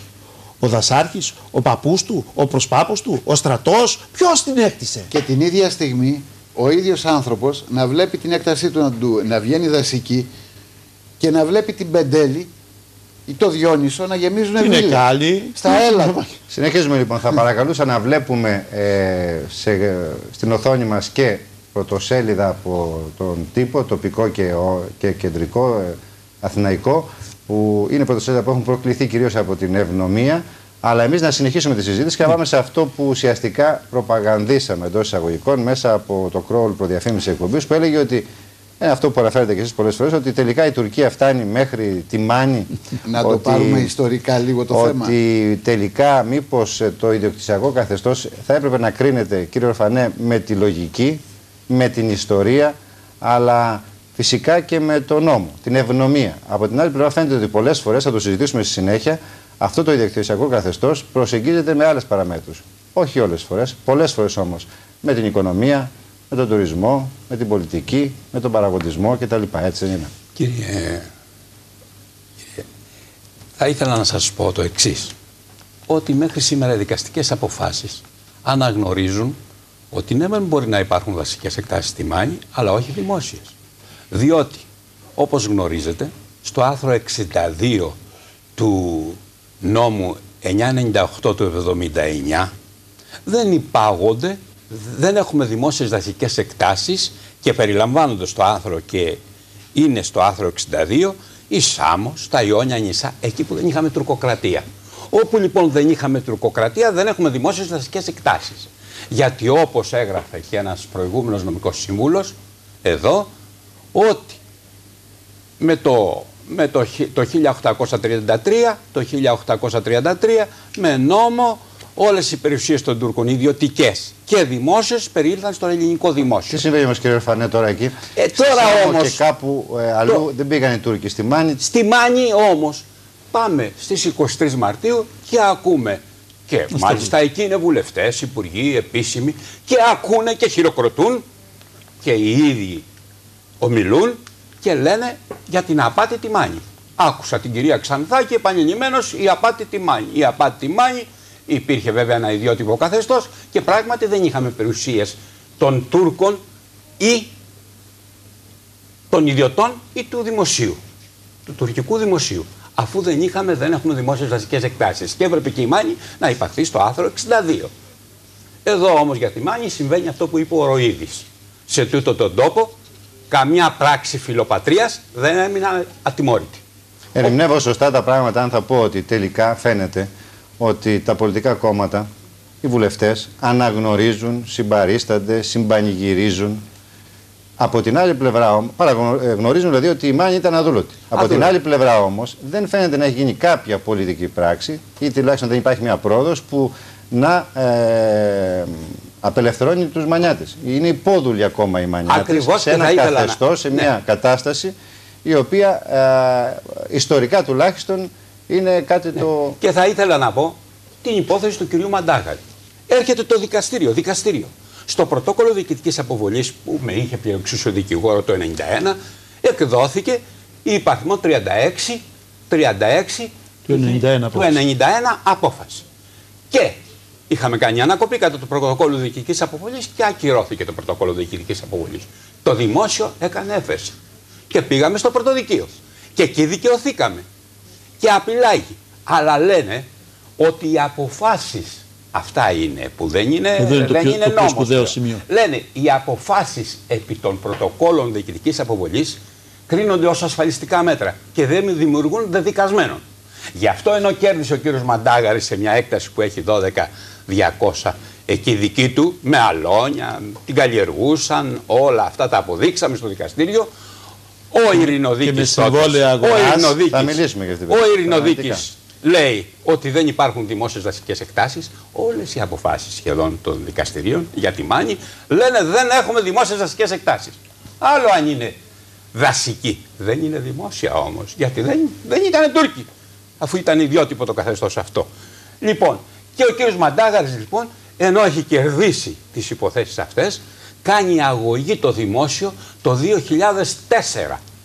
Ενώ έχει χάσει το πρωτόκολλο διοικητικής αποβολής. Το έχει χάσει όχι μόνο πρωτόδικα, αλλά και κατά την έφεση που έκανε. Κατά την έφεση. Γιατί να ταλαιπωρείται όλος αυτός ο κόσμος με δικαστήρια αλλεπάλληλα? Ποινικό, πρωτόκολλο διοικητικής αποβολής στο Ειρηνοδικείο, κατέφεση στο Πρωτοδικείο. Δηλαδή αυτή τη στιγμή μία υπόθεση του Μαντάγαρη κλείνει τα 20 χρόνια και οδεύουμε να πάμε στα 25-27 χρόνια. Να ταλαιπωρούνται όλοι αυτοί οι άνθρωποι. Και να... Για να αποδείξουν το αυτονόητο. Για να αποδείξουν ότι τα χωράφια του κάτι άλλο που θα ήθελα να επισημάνω. Η Μάνη, όπως ξέρετε, ήταν μια άγονη περιοχή, αλλά είχε τεράστιο πληθυσμό. Για να επιζήσει αυτός ο πληθυσμός, καλλιεργούσε και την τελευταία γωνίτσα. Να φανταστείτε ότι υπήρχε ιδιώνυμο αδίκημα μόνο στη Μάνη κλοπής χώματος. Το χωράφι στο δικό μου σου είχε πολύ χώμα. Πήγαινε το βράδυ και γέμιζε ένα σακί χώμα για να το ρίξει στο δικό του χωράφι, για να το σπείρει, να βάλει λούπινα, να βάλει φακές, να βάλει σταράκι, για να φάει. Γιατί όχι με ελαιόλαδο ζήσεται άνθρωπος, ούτε μάρτο ζήσεται άνθρωπος, ούτε με ελαιόλαδο ζήσεται άνθρωπος. Λοιπόν, στα ελαιοκτήματα υπάρχουν και χωράφια ασκεπή, τα οποία τα έσπερναν οι μανιάτες. Εκείνα όμως που σώζουν τη Μάνη, και γι' αυτό έχουμε όλες σχεδόν τις δικαστικές αποφάσεις υπέρ των μανιατών, είναι οι πεζούλες. Όπως ξέρουμε, τα εδάφη της είναι επικλινή. Για να μην παρασύρουν τα νερά της βροχής στα χώματα και τα πάρουν από το χωράφι και μείνει άγωνο το χωράφι τελείως πετρόδες, κάνανε μάνδρες, πεζούλες. Λοιπόν, αυτές οι πεζούλες είναι τα τείχη που διασώζουν δικαστικά τα χωράφια, τα μανιάτικα. Γι' αυτό έχουμε και πολλές αποφάσεις τώρα τελευταία, και μάλιστα εδώ στη Βέργα πήγαμε, με έβαλε ένας δικηγόρο, πήγα να είδω κι εγώ. Γιατί στη Βέργα είχαμε από παιδί, με πήγαινε η μητέρα μου εκεί στον Ευαγγέλιο. Είναι και τα τείχη της ευνομίας ίσως, ναι, αυτές οι πεζούλες, από εκεί δίνονται οι μάχες. Και εκεί πλέον είπα και τράβηξε ο ανακόπτων 70 φωτογραφίες. Και τις πήγα στο δικαστήριο. Και ρώταζα τη δασονόμο εκεί που στάθηκε ως μάρτυρας. Κυρία μου, μου έχουν μείνει, κύριε Βασίλα, αυτές οι φωτογραφίες. Όμως, δεν θα σας παίρνει εύκολα. Αυτές οι φωτογραφίες ήτανε, μέτρησα εγώ, κουράστηκα βέβαια πολύ, και ανέβηκα 70 μάντρες και τις φωτογράφησα. Και έτσι κέρδισε ο άνθρωπος και το πρωτόκολλο, την ανακοπή του πρωτοκόλλου διοικητικής αποβολής, και στο ποινικό. Έδωσα 70 φωτογραφίες στο ποινικό και μου έχουν μείνει αυτές. Ήτανε μάνδρες ύψους 1,5 μέτρο για να κρατάνε τα χώματα εδώ στη Βέργα απάνω. Ήταν 70 μάτρες μέτρησα και τις φωτογραφίσαμε, ύψους 1,5 μέτρο περίπου και πλάτος 40 εκατοστά. Υπάρχει πρόθεση να παρέμβει κάποιος τηλεθεατής, να τον ακούσουμε. Είναι μια, θα έλεγα, εξαίρεση της εκπομπής. Μπορούμε να ακούσουμε όμως, μιας και συζητάμε ένα θέμα που σίγουρα απασχολεί πολλούς, κάποιες γνώμες τουλάχιστον, ή θα παρακαλούσα και τη γραμματεία της εκπομπής κάποιες άλλες να τις καταγράφει, και αν μπορεί να μας δίνει όλα αυτά λίγο ενοποιημένα για να τα απαντήσουμε ή να τα σχολιάσουμε στη συνέχεια. Σας ακούμε. Καλησπέρα σας. Καλησπέρα σας. Κύριε Ξεροβάσιλα, το σπίτι μου στις Θαλάμες της Μάνης είναι το 1700. Πώς λέγεστε. Βερεδέας Γιώργος λέγουμε. Μάλιστα. Τιμή μου και καμάρι μου που είμαι μανιάτης. Το σπίτι μου είναι χτισμένο το 1726. Το τείχος του είναι 1,40. 1,40 το πάχος του σπιτιού μου. Λοιπόν, είναι το 1726 χτισμένο. Αυτοί οι κύριοι που μιλάς, αμφιβάλλω αν είναι μανιάτες. Διότι αυτά που λένε δεν είναι αλήθεια. Η αλήθεια είναι μία. Θέλουν τη Μάνη τώρα να την πάμε στην Καλαμάτα. Αντί να ζητάτε να κάνουμε το Δήμο Μάνης, ο Μπασιάκος και όλοι αυτοί έχουν λυσάξει να μας πάμε στο Δήμο Καλαμάτας. Εγώ αν πάμε στο Δήμο Καλαμάτα Μανιάτη που έχει πολεμήσει το 1821 με τους Τούρκους, θα αλλάξω και το όνομά μου και θα φύγω από τη Μάνη να πάω να ζήσω στην Καλυθέα που είναι το σπίτι μου. Λοιπόν, αν γίνει αυτό το πράγμα, πάμε στην Καλαμάτα, μας βρωμίσουνε και δεν μας αποκαλέσουνε Μανιάτες και πάμε να πάμε στην Καλαμάτα, θα αλλάξω την πίστη μου από Μανιάτης, θα αλλάξω το όνομά μου όλα. Οι κύριοι αυτοί που εκεί πέρα που τους έχετε δεν είναι Μανιάτες. Διότι αυτά που λένε δεν είναι Μανιάτικα που λένε. Σας ευχαριστώ κύριε Δερεζέα. Αίμα τους Μανιάτικο μέσα. Θα σας ευχαριστήσω για την παρέμβασή σας. Ευχαριστώ πάρα πολύ που ακούσατε. Τους προκαλού. Είναι το χωριό μου Θαλάμες να έρθουν εδώ πέρα και εσείς κύριε Ξεροβάσιλα να μιλήσουμε μαζί στην πλατεία του χωριού. Καλό βράδυ κύριε Δερεζέα. Με τις μαγκούρες υγρές, εμένα να με φτύσετε δημοσίως. Σας ευχαριστώ. Καλό βράδυ. Μπορώ να, κύριε... Ναι, πρέπει να πείτε μια κουβέντα. Κύριε Δερεζέα, κάνετε ένα λάθος. Δεν παρακολουθήσατε την εκπομπή μας ή δεν καταλάβατε τι ακριβώς λέμε. Όταν λέμε ενιαία Μάνη εννοούμε ένα δήμο, όχι να πάει στην Καλαμάτα, όχι να πάει στη Σπάρτη. Εννοούμε το Δήμο Μάνης. Ενιαίο Δήμο. Και επειδή λέτε ότι είσαστε Μανιάτης, θα σας πω το εξής, και είσαστε από τις Θαλάμες. Η γυναίκα μου είναι από τις Θαλάμες και είναι το γένος Μελέα. Εγώ είμαι από την Καρδαμίλη και λέγομαι Μαντάγαρης. Λοιπόν, είμαστε το ίδιο Μανιάτες όπως είστε κι εσείς και έχουμε το ίδιο πρόβλημα όπως το έχετε κι εσείς. Δεν καταλάβατε ακριβώς τι είπαμε. Ταυτίζονται οι απόψεις μας. Θέλουμε μία Μάνη, ένα Δήμο, ανεξάρτητο από όλους και όλους τους Μανιάτες ενωμένους μαζί σαν γροθιά για να μπορέσουμε να επιβιώσουμε. Και συγχαρητήρια γιατί παρά τα τόσα που έχεις περάσει και τα προβλήματα που έχεις ζήσει είσαι ακόμη πραγματικός Μανιάτης. Και να είσαι καλά. Για να συνεχίσουμε τώρα. Υπάρχει λοιπόν, φαίνεται και αποδεικνύεται και από την ιστορία και από τις φωτογραφίες κύριε Φανέ και από άλλα κριτήρια, τεκμήρια θα τα δούμε στη συνέχεια, ότι υπάρχει μια ιδιοκτησία Μανιατών που αμφισβητείται σφόδρα πολλές φορές από την ελληνική πολιτεία, το δασαρχείο, και αυτός ο αγώνας ακόμα δεν έχει τελεσφορήσει. Εντάξει όλα αυτά. Όμως θα πει κάποιος, και θέλω να το απαντήσουμε και αυτό, ναι υπάρχουν τα χωράφια που καλλιέργησαν οι πρόγονοι των Μανιατών, ναι υπάρχουν οι πεζούλες, ναι συνέβαιναν όλα αυτά, όμως μπορεί αυτό το κτήμα που δεν καλλιεργήθηκε χρόνια πολλά να γίνει δασική έκταση, να θεωρηθεί δάσος. Θέλω αυτό να το πούμε για να καταλάβουν όλοι τι σημαίνει. Όχι, σύμφωνα με τον νόμο, εφόσον καλλιεργήθη, και αναφέρθηκα εδώ σε μια υπόθεση που σας δείχνω και τις φωτογραφίες. Ομολόγησε εκεί ο νόμος γιατί έγιναν οι μάντρες, γιατί καλλιεργείτο λέει. Πότε καλλιεργείτο? Παλαιά λέει, πριν 50 χρόνια, 70. Αν καλλιεργείτο από ιδιώτες, δεν έχουμε πλέον δασική έκταση, έχουμε ιδιωτική αγροτική έκταση. Και εκεί κερδίζεται η υπόθεση. Και πώς μπορεί να χάνεται μια υπόθεση όπου οι φωτογραφίες είναι αδιάψευτοι μάρτυρες? Με αυτόν τον τρόπο που εσείς περιγράφετε, με αυτόν τον τρόπο που το δείχνουν οι φωτογραφίες. Δικαστικώς κερδίζονται υποθέσεις. Αλλά κρίνω ότι το δασαρχείο, αφού βλέπει τις πεζούλες που δηλώνουν καλλιέργεια, βλέπει αυτές τις μάντρες που αποδεικνύουν την καλλιέργεια, δεν έπρεπε να συντάσει πρωτόκολλα διοικητικής αποβολής. Βέβαια στη Μάνη ελάχιστοι έχουν συμβόλαια.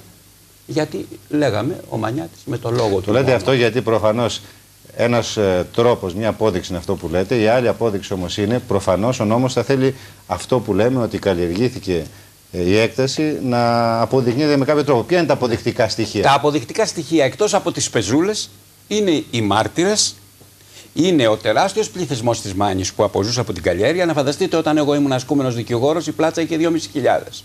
Είχε ειρηνοδικείο, είχα πάει πολλές φορές και τώρα πήγα την τελευταία φορά και έχει 30 κατοίκους. Ερήμωσε αυτός ο τόπος. Και δεν είναι μόνο η Μάνη που. Οι αεροφωτογραφίες και όλα αυτά δεν είναι? Οι αεροφωτογραφίες, να σας πω, είχα μια υπόθεση ενός Μαρινέα, η οποία ήταν στη θέση Μπαζιγέικα, εκεί κοντά στη Μιλιά. Ο άνθρωπος αυτός είχε κάτι τεράστιες ελιές που τις είχε κόψει γιατί ήταν κουφαλιασμένες, ήταν 500 ετών. Σε μια στιγμή πήγαμε στο Συμβούλιο Επικρατείας και εκεί το Συμβούλιο Επικρατείας κοίταξε τις αεροφωτογραφίες και είπε βλέπουμε πράσινο. Ναι, βλέπανε πράσινο. Λέει φιλοβόλα και αληθαλή. Λέω και οι ελιές, αφού ήταν οι ελιές. Δεν υπάρχει λοιπόν διαφορά στις ελιές. Τα βλέπουνε σαν δάσος και τις ελιές. Μάλιστα αυτού του Μαρινέα χάθηκε στο ειρηνοδικείο, μετά ένας καλός δικαστής πήγε και είδε τους τεράστιους κορμούς των ελαιών και αυτού του είχαν απαλωτριώσει το χτήμα για το δρόμο, τον είχαν πληρώσει και του είχαν κόψει και 15 ελιές για να γίνει ο δημόσιος δρόμος που πάει προς την Αρεόπολη. Και έφτασε το δασαργείο με αυτές τις τεράστιες κουφάλες από τις ελιές να πει ότι είναι δασικό. Κερδίθηκε όμως το δικαστήριο, ήταν ένας καλός δικαστής και πήγε και είδε. Και μου ήρθε γελώντας, πήγε μόνος του Κυριακή και είδε αυτό το χτήμα και πράγματι κερδίθηκε η υπόθεση στο πρωτοδικείο. Λοιπόν, οι ελιές, πράγματι όπου είναι ελιές δεν υπάρχει αμφισβήτηση πλέον και δεν μπορεί να γίνει τίποτα. Όπου υπάρχουν πεζούλες δεν πρέπει να γίνεται τίποτα και όταν υπάρχουν αποδεικτικά που είναι και μάρτυρες, αλλά δεν υπήρχαν σε ορισμένες τοποθεσίες καθόλου σκίνα και βάτα που υπάρχουν σήμερα. Δεν καλλιεργούν σήμερα οι Έλληνες. Παλιά ήταν το 80% ήταν κτηνοτρόφοι και γεωργοί. Κύριε Βαντάγαρη, συνέχεια σε αυτό. Είναι πληροφορία. Βάζουμε τον κόσμο λίγο στη λογική, γιατί στη συνέχεια, μιλώντας για περιπτώσεις και για αποφάσεις, μάλλον θα εμπλακούμε σε λεπτομέρειες, τις οποίες δεν θα είναι τόσο κατανοητές. Πέστε μου αυτό. Πώς μπορεί να προσδιοριστεί αν μια έκταση ήταν κάποτε δάσος και τώρα δεν είναι? Το λέω αυτό για να έχουμε βασική πληροφορία. Τρεις κουβέντες. Μισό λεπτό. Προλίγο ακούσαμε, διαβάστηκαν, είπε ο κύριος Ορφανός, για την περίφημη υπόθεση. Την απόφαση που έχει βγει για το χτήμα. Ρωτάμε τώρα, εδώ έχουμε ένα πολύ σοβαρό έγγραφο. Αφήστε το στο δεύτερο μέρος, να αρχίσουμε με αυτό. Έχουμε άλλωστε θεωρήσει ότι είναι ένα χαρακτηριστικό παράδειγμα. Την αντιμετώπιση που έχει το δασαρχείο όταν ομολογεί στην εσωτερική του αλληλογραφία ότι γνωρίζει την ποιότητα του εδάφους για το οποίο αναφέρεται. Όταν ομολογεί ότι το δικαστήριο έκανε αυτό, ναι, δεν έχει ποτέ κυριότητα, ότι το έδαφος καλλιεργείται, ότι πράγματι υπάρχουν πεζούλες, ότι υπάρχουν δικαστικές αποφάσεις, ότι υπάρχουν συμβόλαια και το γνωρίζει. Εδώ είναι το τρελό. Όταν το ομολογεί το ίδιο το δασαρχείο στην εσωτερική του αλληλογραφία η μία υπηρεσία στην άλλη και στη συνέχεια προχωράνε. Τι κάνουμε σε αυτή την περίπτωση? Λέμε δηλαδή να κάνουμε συμβόλαιο. Δεν αναγνωρίζεται το συμβόλαιο? Λέμε ότι στη Μάνη δεν υπάρχουν συμβόλαια. Ναι, δεν υπάρχει συμβόλαιο. Κάποιος έχει ένα κτήμα και δεν έχει. Όταν έχει συμβόλαιο, δεν το αναγνωρίζει? Δεν αναγνωρίζουμε τις δικαστικές αποφάσεις? Αποδεχόμαστε ότι η έκταση σύμφωνα με τη δικαιοσύνη καλλιεργείται, αλλά εμάς δεν μας ενδιαφέρει και προχωράμε? Αυτό είναι το μεγάλο, το τρελό ερώτημα. Το να μην γνωρίζει, το να λέει ένας υπάλληλος του δασαρχείου ότι ξέρετε, ναι, είναι μια πεζούλα, δεν είναι πεζούλα, είναι μικρή, είναι μεγάλη, μπορεί να καλλιεργείται. Όταν λέει, να σας διαβάσω, το δημόσιο, η έκφραση του δασαρχείου δεν είχε ποτέ κυριότητα επί της έκτασης. Στην ανέρεση, το δημόσιο δεν είχε κυριότητα επί της έκτασης. Οι ανωτέρω απορριπτικές για το δημόσιο αποφάσεις, λέει το δασαρχείο, στηρίχτηκαν επί των ότι η έκταση δεν ήταν αδέσποτη κλήρωση για να περιέρθει στο δημόσιο. Ότι στην περιοχή της Μάνης ίσχυε ιδιότυπο καθεστώς. Επομένως, στη Μάνη, η οποία αυτοδιοικείτο και δεν είχαν πατήσει πόδι οι Τούρκοι, δεν υπήρχαν κατά συνέπεια το βασιλικό διάταγμα του 1833. Δεν προσεπόρεσε κυριότητα επί ουδενός ακινήτου στο δημόσιο, επί ουδενός ακινήτου ευρισκομένου στη Μάνη. Το λέει το δασαρχείο αυτό το πράγμα. Σαν απάβγασμα της απόφασης που έβγαλαν οι δικαστές. Και λέει, στην αποδοχή των ισχυρισμών του αποβληθέντος ότι είτε με τίτλους, είτε με προηγούμενες δικαστικές αποφάσεις με τρίτους και με το δασαρχείο. Έχουμε δηλαδή ταυτόχρονη εμπλοκή, το άρθρο 10 του νόμου που απαγορεύεται να μπουν μέσα. Είτε με μισθωτήρια χορτονομής, η έκταση ήταν κύριος. Ότι η επίδικη έκταση των 12 ακόμα στρεμμάτων, αν και βραχώδης, καλλιεργείται στο απότερο παρελθόν με σπορά καταθέσεις. Το δασαρχείο το λέει, ότι το είπε το δικαστήριο. Ότι η επίδικη έκταση αποτελεί το καλλιεργήσιμο τμήμα μιας μεγαλύτερης συνεχόμενης με αυτή συνολικού ευαδού 160 στρεμμάτων. Στη φωτοερμηνεία που προσεκόμισε ο αποβληθής σύμφωνα με την οποία είναι εμφανή τα υπολείμματα των τεχνικών βαθμίδων των ποιμάτων που καλλιεργούνταν. Για την επιβεβαίωση των όσων σας λέω. Το ίδιο το δασαρχείο δέχεται, ομολογεί το σκεπτικό της... Θα το συζητήσουμε λεπτομερώς το θέμα. Να ζητήσω από τον κύριο Κοτσονή μια κουβέντα για να υπάρχει στο μέτρο του δυνατού, έχει μιλήσει λιγότερο, για να κλείσουμε το πρώτο μέρος και να πάμε στο δεύτερο μέρος όπου θα έχουμε περισσότερο χρόνο. Απλώς μία μικρή τοποθέτηση, κύριε Κοτσονή, θέλω, για να κλείσουμε το πρώτο μέρος. Θέλω να πω ότι το δημόσιο εμφανίστηκε να διεκδικεί ακίνητα στη Μάνη, εκτάσεις στη Μάνη, όταν έφτασε ο τουρισμός. Πριν έρθει ο τουρισμός, όταν δεν υπήρχε αξία στη γη, δεν είχε εμφανιστεί ούτε δημόσιο, ούτε δασαρχείο, ούτε τίποτα. Εγώ ως παιδί θυμάμαι όταν πήγαινα στο δημοτικό και στο γυμνάσιο στην Καρδαμήλη, θυμάμαι ότι το δασαρχείο όποτε πήγαινε δεν έρχονταν από την Καλαμάτα. Υπήρχε ένας τοποτηρητής του δασαρχείου ο οποίος επέβλεπε το δάσος της Βασιλικής. Δηλαδή όπου υπήρχε υψηλό δάσος. Το δασαρχείο άρχισε να εμφανίζεται όταν ήρθε ο τουρισμός. Όμως υπάρχει ένα δεδομένο. Όταν άνοιξε η πρώτη επαρχιακή οδός Καλαμάτας, Καρδαμήλης, Αρεόπολης, το ελληνικό δημόσιο αποζημίωσε κάποιους ιδιοκτήτες. Όλους. Ας μου φέρει όποιος κρατικός υπάλληλος θεωρεί ότι μπορεί να το κάνει, το Υπουργείο Οικονομικών τα έχει όλα τα στοιχεία, όλο το δρόμο, ένα μέτρο που να ήταν δημόσια που να μην έκταση, έχει πληρώσει. Που να μην έχει πληρώσει. Έχουν πληρωθεί δεν ήταν τότε, όλα. Λέτε ότι σήμερα προφανώς υπάρχουν πολλές τέτοιες δασικές εκτάσεις. Όλα, θα σας πω χαρακτηριστικά. Το κομμάτι που είναι από την Καρδαμήλη μέχρι το Φωνέα, όπως πηγαίνουμε αριστερά του δρόμου και δεξιά, που δεν είναι ελαιώνας, έτσι, είναι τα λεγόμενα αγριώματα, τα οποία ήταν καλλιέργεια όμως. Έτσι. Και ασβεστοκάμινα και λούπινα και πρόβατα και γίδια μάλλον, γιατί πρόβατα δεν υπήρχαν εκείνη την εποχή. Αυτά είχαν ιδιοκτήτες και έχουν ιδιοκτήτες.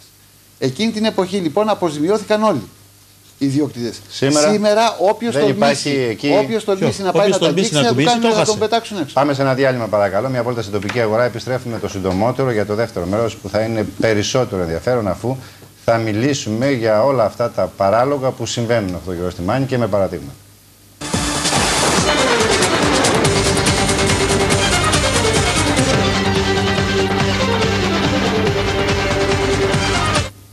Δεύτερο μέρος, αυτοπολιτική, συζητάμε για το ιδιοκτησιακό στη Μάνη και τα προβλήματα που προκύπτουν, τον αγώνα του Συλλόγου Ευνομία για να παραδεχτεί το ελληνικό δημόσιο τελικά αυτό που λέει μάλλον και το φωνάζει στις γιορτές, ότι η Μάνη δεν πατήθηκε από τους Τούρκους, και ακόμα την προσπάθεια της Ευνομίας και των κατοίκων γενικότερα της Μάνης να τουλάχιστον περάσουν, να μπουν στις περιοχές, στις λίγες περιοχές της Ελλάδας. Κύριε Κοτσονή. Ναι, θέλω να διευκρινίσουμε κάτι.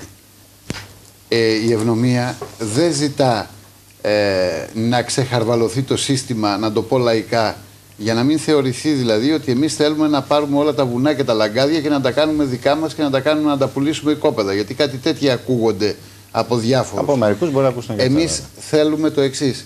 Να ενταχθεί η Μάνη στο άρθρο 62 του νόμου 998 του 79, που σημαίνει ότι όταν μας πηγαίνουν στο δικαστήριο να έχει το βάρος της απόδειξης το δημόσιο. Όχι εμείς οι ιδιώτες, γιατί ξέρετε πάρα πολύ καλά ότι στη Μάνη τα συμβόλαια είναι λίγα. Όπως συμβαίνει για λίγες περιοχές στην Ελλάδα. Βεβαίως. Για λίγες περιοχές της Ελλάδας, οι οποίες έχουν ενταχθεί στο άρθρο 62, είναι κατ' εξαίρεση, διότι επικρατούσαν κατά την Οθωμανική περίοδο ιδιαίτερες συνθήκες. Το ίδιο ακριβώς συνέβαινε και στη Μάνη. Επικρατούσαν ιδιαίτερες συνθήκες κοντολογής. Το Οθωμανικό κράτος την εποχή, η Οθωμανική Αυτοκρατορία την εποχή της τουρκοκρατίας, στη Μάνη δεν είχε δημιουργήσει δίκαιο de jure ή de facto. Το λέω με νομικούς όρους. Δηλαδή δεν υπήρχαν οθωμανικές ιδιοκτησίες, δημόσιες ή ιδιωτικές, στη Μάνη. Γι' αυτό το λόγο ζητάμε την ένταξη της Μάνης στο άρθρο 62, ώστε να λυθούν όλα τα προβλήματα τα ιδιοκτησιακά. να έχει το βάρος της απόδειξης στο δημόσιο και όχι ο κάθε ιδιώτης, τον οποίον τυλίγουν σε μια κόλλα χαρτί, για να το πω λαϊκά, και τρέχει στα δικαστήρια, πληρώνει περιουσίες για να αποδείξει ότι το πατρογονικό του κτήμα είναι δικό του. Μπορούμε να έχουμε αυτή την επικοινωνία με τον κύριο Δημακόγιαννη, τον Γιώργο. Είναι ο ιδιοκτήτης της εφημερίδας Αδούλο Τιμάνη. Μας ακούει από το Ήτυλο και θέλει να παρέμβει. Θα μπορούσε να είναι και εδώ, είναι και ιδρυτικό μέλος της Ευνομίας, του Συλλόγου Ευνομία. Να τον ακούσουμε. Καλησπέρα, κύριε Δημακόγιαννη. Καλησπέρα σας παρακολουθούμε με πολύ ενδιαφέρον. Καλησπέρα σε όλους, καλησπέρα και στους ακροατές μας. Πραγματικά δεν ξέρω, συγχαρητήρια για την εκπομπή. Συγχαρητήρια για τους προτεργάτες της Ευνομίας που έχετε εκεί στο πάνελ, οι οποίοι να ξέρετε πως στον αγώνα αυτό της Ευνομίας τον αγκαλιάζουν οι μανιάτες από άκρου εις άκρων, σε όλη την περιοχή. Γιατί πραγματικά η περιοχή μας, ο τόπος μας, η Μάνη, είναι μια πολλαπλώς αδικημένη περιοχή της πατρίδας μας της Ελλάδας. Ίσως να πληρώνει αυτό που υπόθηκε από τον κύριο Φανό, του Ροΐδη, τη ρίση, ότι καμία πράξη φιλοπατρίας δεν έμεινε ατιμόρυτη. Και έχω να πω και συγχαρητήρια και στον κύριο Βερεζέα που άκουσα από τις Θαλάμες, που είναι στο ίδιο μήκος κύματος, απλά δεν κατάλαβε καλά βέβαια τι υπόθηκε από τους συνομιλητές. Ναι. Δηλαδή όλοι οι μανιάτες ακριβώς τα ίδια πράγματα που και εκείνος υποστηρίζουμε, και δεν θέλουμε βέβαια τη Μάνη να τη δούμε ξανά κομματιασμένη. Έχω να κάνω μόνο μια μικρή παρέμβαση που έχει να κάνει με το Καποδής 3.2, αυτό το νόμο που από ό,τι φαίνεται τον Ιούνιο θα έρθει για ψήφιση. Είναι πραγματικά μια, πιστεύω κύριε Ξεροβάσιλα και με τους συνομιλητές εκεί, μια εκπληκτική ευκαιρία για να δικαιωθεί η Μάνη, ο τόπος μας εδώ, μετά από 70 χρόνια. Το 1937 έχει γίνει αυτή η διοικητική διαίρεση στους δύο νομούς. Να υπάρξει δηλαδή ο ενιαίος Δήμος Μάνης, να ενωθούμε οι μανιάτες, πραγματικά θα χαρούν οι ζωντανοί, θα χαρούν και οι νεκροί. Θα χαρούν και οι γενιές που θα έρθουν, και η Μάνη θα μπει σε έναν ενιαίο δρόμο ανάπτυξης. Τώρα για τον τόπο μας εδώ παίρνονται οι αποφάσεις για ένα κομμάτι από την Καλαμάτα, για άλλο κομμάτι από τη Σπάρτη. Τώρα αυτά, κύριε Δημακόγιαννη, θα το ξέρετε κι εσείς. Τουλάχιστον αρχικά θεωρείται αδύνατη η συνένωση δύο περιοχών σε ένα δήμο που είναι σε διαφορετικό νομό. Βεβαίως αυτό μπορεί να αλλάξει εύκολα. Λίγο πριν από αυτό το... Βεβαίως, και πιστεύω ότι αν υπάρχει βούληση, και ίσα-ίσα όταν έρχεται ο Υπουργός και λέει ότι κάθε 2-3 σημερινοί δήμοι θα γίνουν ένας, όταν πας και του πεις ότι θέλω 6-6,5 δήμους να γίνουν ένας, φαντάζομαι ότι κανονικά θα πρέπει να πετάει και από τη χαρά του, γιατί κάτι τέτοιο πιστεύω ότι σε όλη την Ελλάδα δεν πρόκειται να το ξανακούσει. Ποια είναι η άποψή σας για αυτό που λέγαμε λίγο πριν μιλήσουμε, ότι δηλαδή είναι και ένα βήμα πιο πέρα, έτσι, στην κατεύθυνση που έρχεται ο Καποδής. Ποια είναι η γνώμη σας για το γεγονός ότι η ελληνική πολιτεία, οι βουλευτές μας όλοι, όλων των χρωμάτων, παρευρίσκονται στις γιορτές, στις εθνικές γιορτές, διακηρύσουν και αυτοί το αδούλωτο της Μάνης, και παρά τα αυτά η πολιτική πράξη έχει μείνει πολύ πίσω.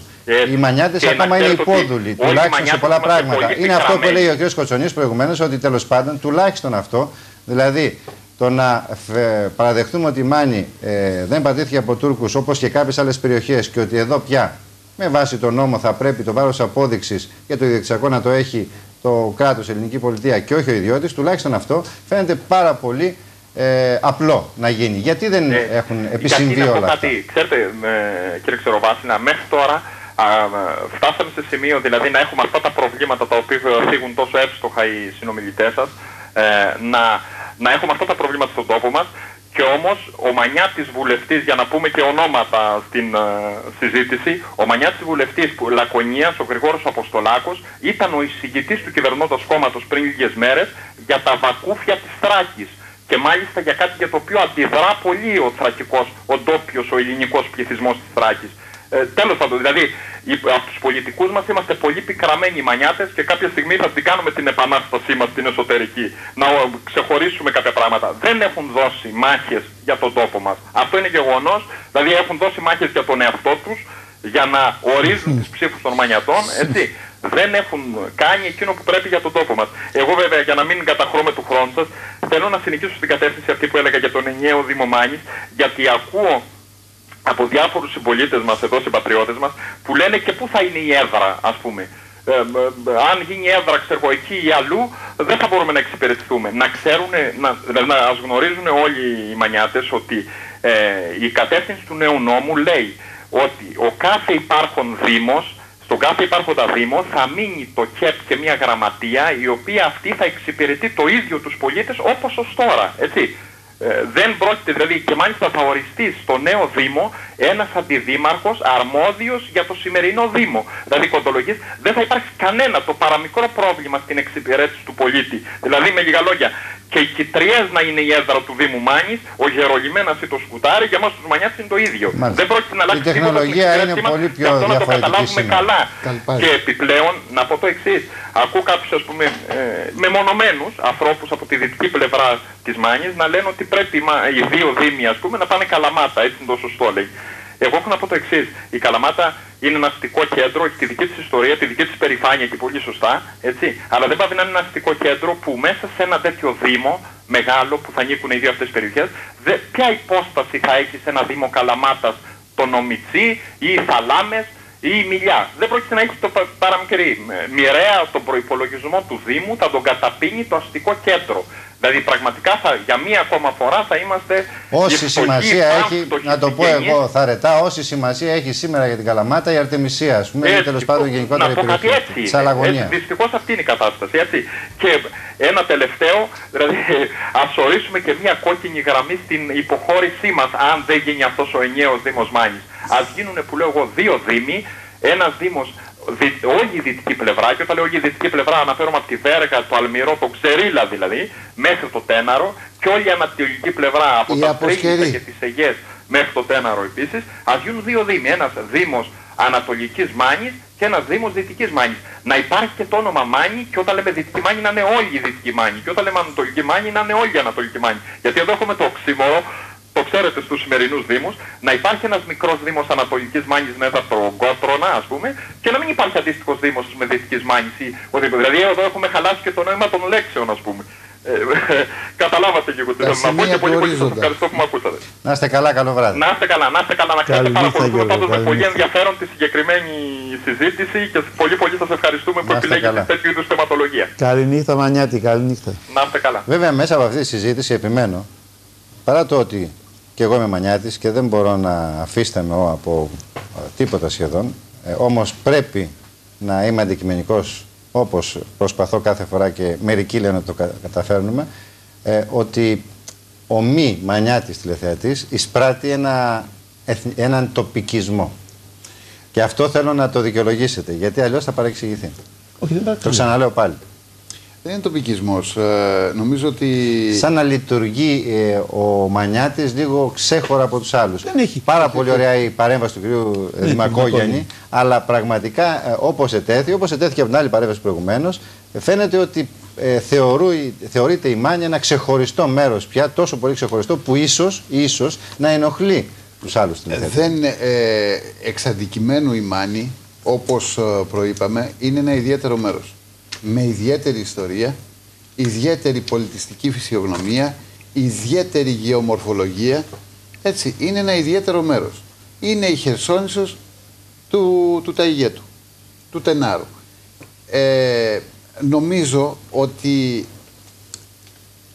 με την ιστορία, με τα εφόδια που έχει δώσει η ιστορία, με τα εφόδια που έχει δώσει η φύση, που έχουν δώσει οι άνθρωποι, νομίζω ότι μπορεί να λειτουργήσει προς όφελος της πατρίδας μας, της Ελλάδας, αναπτύσσοντας τη Μάνη και προφυλάσσοντάς την από τους βανδαλισμούς που δεν κατάφερε το κράτος να τους αποκρούσει, βοηθάμε την ίδια την πατρίδα, και τη Μάνη αλλά και την πατρίδα. Εμείς αυτό που θέλουμε είναι να σταθεί η Μάνη στα πόδια της και να μπορέσει να προχωρήσει αλόβητη μέσα στους καιρούς. Αυτό θα είναι καλό και για την ίδια τη Μάνη και για την πατρίδα, χωρίς ίχνος εξάρσεων, εθνικισμών ή υπεροψίας. Κύριε Κοζανία, να σας ευχαριστήσω που τοποθετηθήκατε γρήγορα. Ο κύριος Σωτηρόπουλος του Δοθράκης Καλαμάτας είναι στην άκρη της τηλεφωνικής γραμμής. Ζήτησε ο ίδιος να παρέμβει. Βέβαια, και εγώ έψανα, κύριε Σωτηρόπουλε, να σας βρω. Ήσασταν εκτός γραφείου. Με ευχαριστεί αυτή η παρέμβαση. Καλησπέρα. Καλησπέρα σας. Παρακαλώ να έχουμε λίγο καλύτερο ήχο μέσα στο στούντιο. Καλησπέρα. Κύριε Βάσιλα, καλησπέρα. Έλειπα σήμερα, ήμουν στο συντονιστικό νομαρχιακό όργανο για κάποιο συνεδρία σχετικά με τις Ιταλίες. Άκουσα αρκετά. Έχουμε πολύ κακό ήχο. Αν μπορούμε να το διορθώσουμε λίγο, παρακαλώ.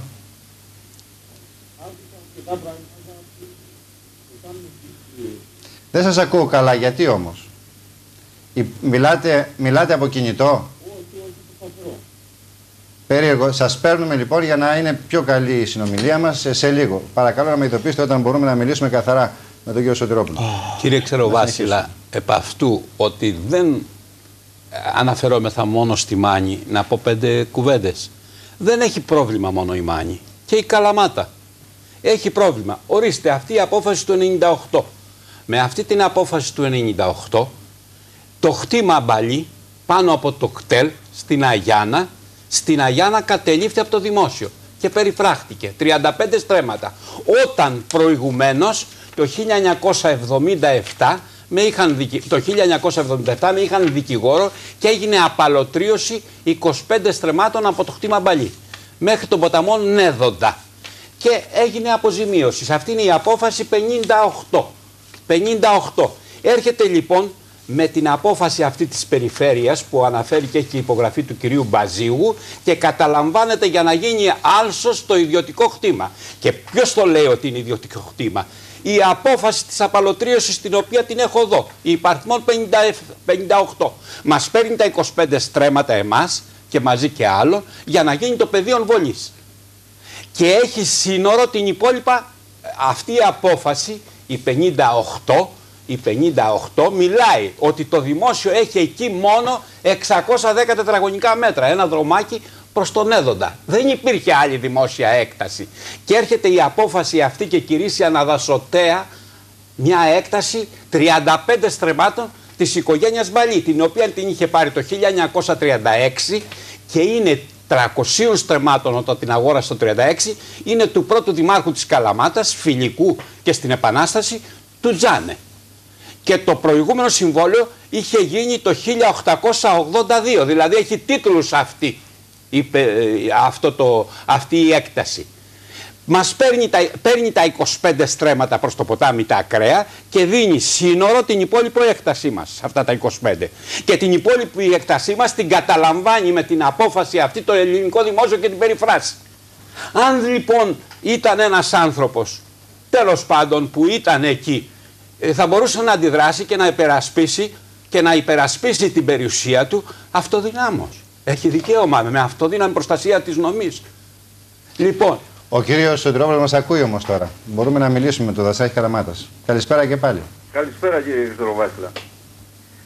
Ο προϊστάμενος του Δασαρχείου Καλαμάτας, και επειδή ακούστηκε πολλές φορές από το πάνελ σας και τους συνομιλητές σας, ότι το Δασαρχείο Καλαμάτας πιθανόν αυθαιρετεί και εφαρμόζει κατά το δοκούν την ισχύουσα νομοθεσία. Θα ήθελα να παρέμβω για να αποκαταστήσω κατά την άποψή μου την αλήθεια. Υπάρχει πρόβλημα νομοθετικής ρύθμισης σχετικά με τη Μάνη ή υπάρχει πρόβλημα εφαρμογής της ισχύουσας νομοθεσίας από την δασική υπηρεσία?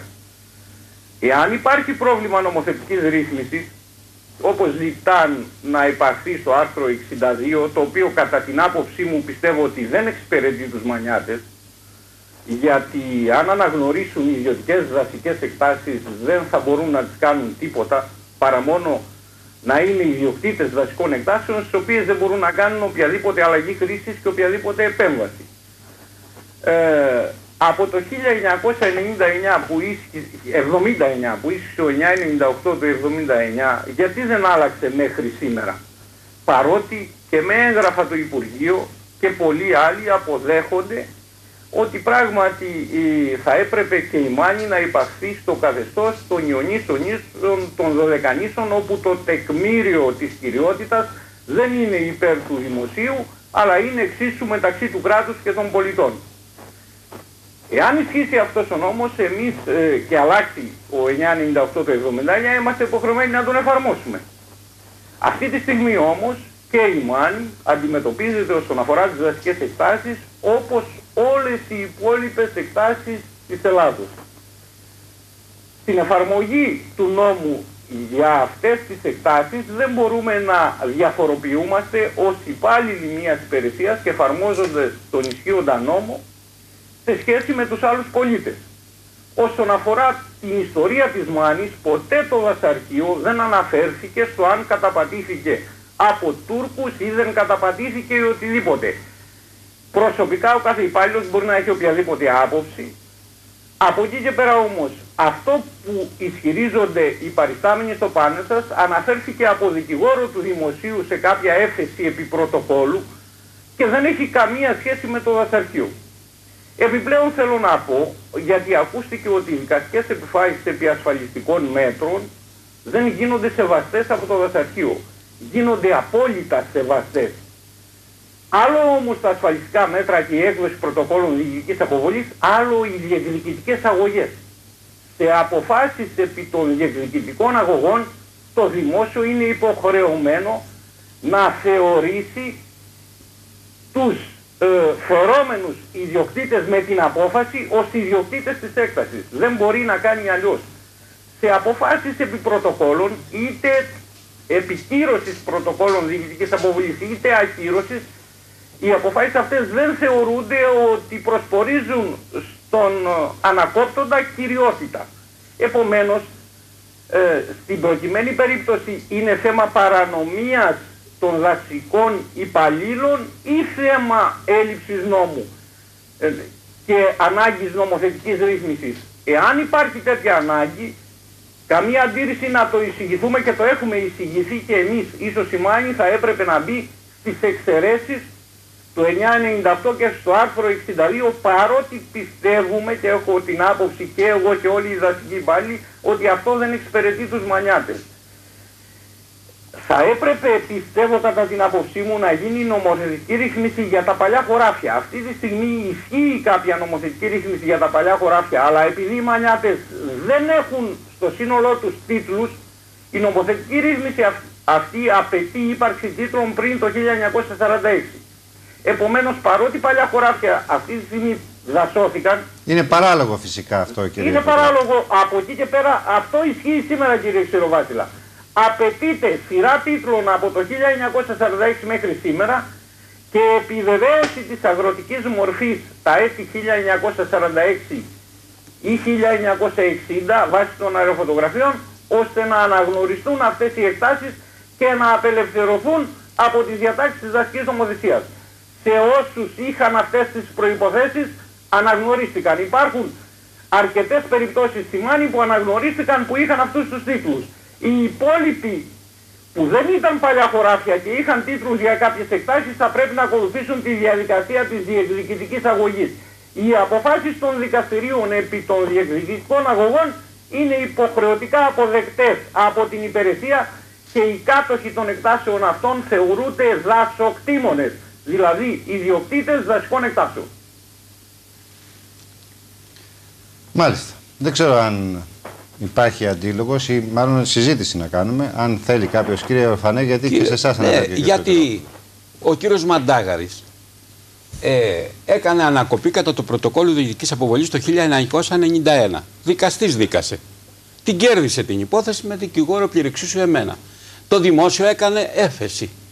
Ακολούθησε πάλι απόφαση υπερημών, του κυρίου Μαντάγαρη εννοώ, και στη συνέχεια απειλάγηκε από το ποινικό δικαστήριο. Δικαστές δίκασαν, όχι ο καφετζής ή ο ψαράς.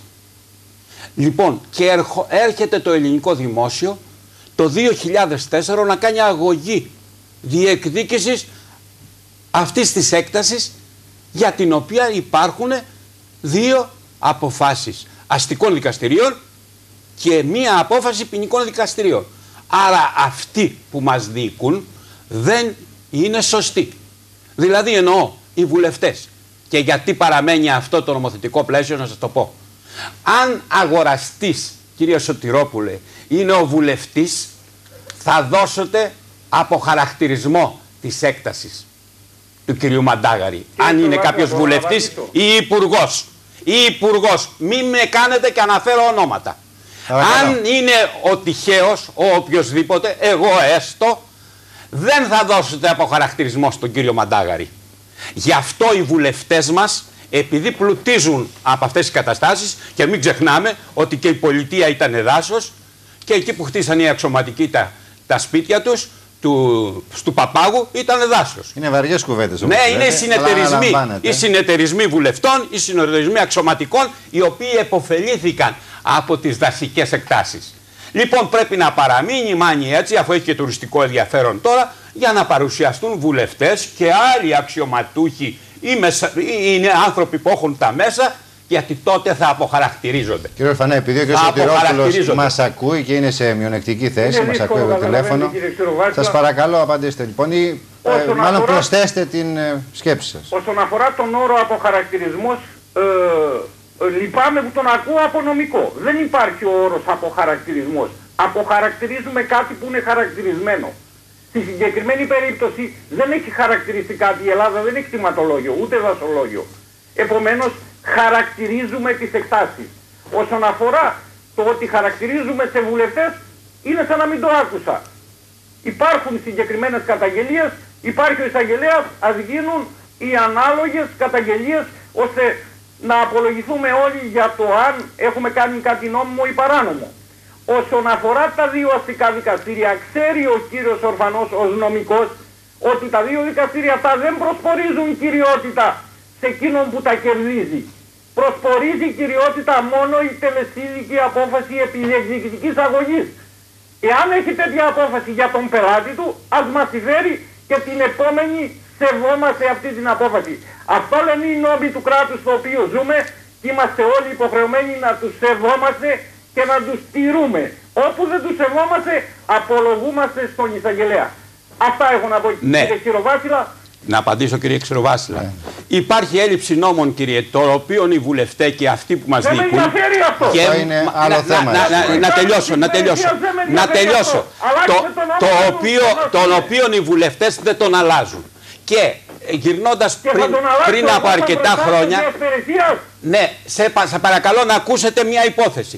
Γυρίζοντας από τη Μεθόνη σε ένα χωριό εκεί, δεν θυμάμαι, Αμπελόκηπη, ήταν πάνε και 10 χρόνια, είδα 3 Αμερικάνους οι οποίοι είχαν επιστρέψει από την Αμερική και ήταν υπέργυροι και ανήπαντροι να βρίζουν το ελληνικό δημόσιο και να λένε ότι τους πήρε το πατρογονικό τους κτήμα που είχαν αφήσει και φύγανε στην Αμερική. Ήρθανε μετά από 50 χρόνια, πήγανε να το εκχερσώσουν εκεί που ζήσανε, εκεί που η μάνα τους κρέμαγε με την άκα και ζήσανε από αυτό το κτήμα πριν φύγουν στην Αμερική. Και ήταν άνθρωποι πάπλουτοι, γεροντοπαλίκαρα και 3, είχαν φτιάξει την εκκλησία του χωριού, το δημοτικό σχολείο και το κοινοτικό κατάστημα και είχαν παντρέψει και πολλά κορίτσα. Λοιπόν, αυτοί με τον οποίο το συνάλλαγμα, με το μεταναστευτικό συνάλλαγμα έζησε η Ελλάδα, βρήκανε το χτήμα τους, πήγαν να το εκχερσώσουν και είχαν τα προβλήματα που δημιουργούνται. Πρωτόκολλο διοικητικής αποβολής, μηνύσεις. Και έβριζαν το ελληνικό δημόσιο. Αυτοί οι άνθρωποι, οι ευεργέτες του ελληνικού δημοσίου. Άρα δεν έπρεπε να δημιουργηθεί ένα κτηματολόγιο που να ξέρουν ποιες είναι ιδιωτικές περιουσίες και όχι επειδή φύτρωσαν μερικά βάτα και μερικά σκήνα να καταλαμβάνονται και όποιος πάει να τα καθαρίσει να πηγαίνει και φυλακή. Θέλω να ρωτήσω εγώ κάτι. Κύριε Σωτηρόπουλε. Σας ακούω, κύριε Ξηροβάσιλα. Εγώ θα ήθελα το σχόλιο σας και γι' αυτό. Κοιτάξτε να δείτε, το ότι θα πρέπει να συνταχθεί το κτηματολόγιο και το δασολόγιο είναι κάτι το οποίο το λέμε τόσα χρόνια τώρα. Όλοι οι Έλληνες πολίτες. Είδατε τι λέμε τώρα, συγγνώμη. Σωστά λέτε ότι πρέπει να τηρήσω τον νόμο και αν δεν τηρήσω τον νόμο υπάρχει ο εισαγγελέας. Από την άλλη πλευρά όμως, ποιος τελικά μπορεί να βρει μια λύση, πώς μπορεί να πάει τελικά το ελληνικό δημόσιο στον εισαγγελέα, όταν, γιατί αυτό το δασολόγιο που γράφεται, αναγράφεται, θεωρείται προϋπόθεση, ακόμα δεν έχει συνταχθεί. Υπάρχουν δηλαδή τέτοιες ελλείψεις πραγματικά που μπορούν να δημιουργούν τεράστια προβλήματα. Η δουλειά της δασικής υπηρεσίας δεν είναι να ασχολείται με τα κτήματα και με τις εκτάσεις στην παραλία ή στην Καρδαμίλη ή στην Κορώνη ή στη Μεδόνη. Είναι να ασχοληθεί με το δάσος. Το πραγματικό δάσος. Το δάσος, να το καλλιεργήσει, να το αυξήσει, να το διαχειριστεί. Πάρεργο δικό μας είναι η ενασχόληση με τις παραλίες. Οι παραλίες όμως και τα προβλήματα, επειδή υπάρχει τουριστική ανάπτυξη και η τιμή της γης έχει αυξηθεί πολύ, είναι υποχρέωσή μας. Εκεί έχουμε ευθύνες και αρμοδιότητες. Επειδή δεν υπάρχει δασολόγιο, κάτι το οποίο το ζητάμε ως δασικός κλάδος εδώ και 30-40 χρόνια, υπάρχουν αυτά τα προβλήματα. Είμαστε η μόνη χώρα στην Ευρώπη που δεν έχουμε δασολόγιο. Εμείς και η Αλβανία, η οποία κατά κάποιο τρόπο έχει λίγο δασολόγιο. Δηλαδή δεν το έχει τελειοποιήσει. Επομένως, το δασολόγιο και το κτηματολόγιο είναι και δικό μας αίτημα. Τι πιο ευχάριστο για τον προϊστάμενο μιας υπηρεσίας να έρχεται ο πολίτης να ανοίγει το βιβλίο του κτηματολογίου του και να του απαντάει: αυτή η έκταση είναι ελεύθερη να κάνεις ό,τι θέλεις. Αυτή η έκταση είναι δασική, δεν επιτρέπεται. Αυτή η έκταση τελεσίδικα και αμετάκλητα είναι δάσος. Είναι ό,τι καλύτερο. Μην νομίζετε ότι οι υπάλληλοι μας είναι ευχάριστο να στέλνουν τον κόσμο κατηγορούμενους στο δικαστήριο και να παρευρίσκονται σε δίκες χρονοβόρες και με ένα σωρό επιπτώσεις ψυχολογικές στην οικογένειά τους, πιέσεις από οπουδήποτε. Δεν θέλω να επικαλούμε όλα αυτά. Δεν είναι ευχάριστο σε εμάς να στέλνουμε τον κόσμο κατηγορούμενο. Και εμείς από αγροτική οικογένεια είμαστε. Σε χτήματα μεγαλώσαμε, ξέρουμε τι πάνε να πει χτήμα. Προφανώς, σαν πολίτης, και εγώ ισχυρίζομαι ότι τα χωράφια που εγκαταλείφθηκαν το 45 ή το 50 ή το 60, για το λόγο του ότι ο κάθε οικογενειάρχης έπρεπε να βρει ένα μεροκάματο για να ζήσει την οικογένειά του, είτε μεταναστεύοντας στην Αθήνα, είτε στην Αμερική, είτε στην Αυστραλία. Αυτό σαν πολίτης το συμμερίζομαι.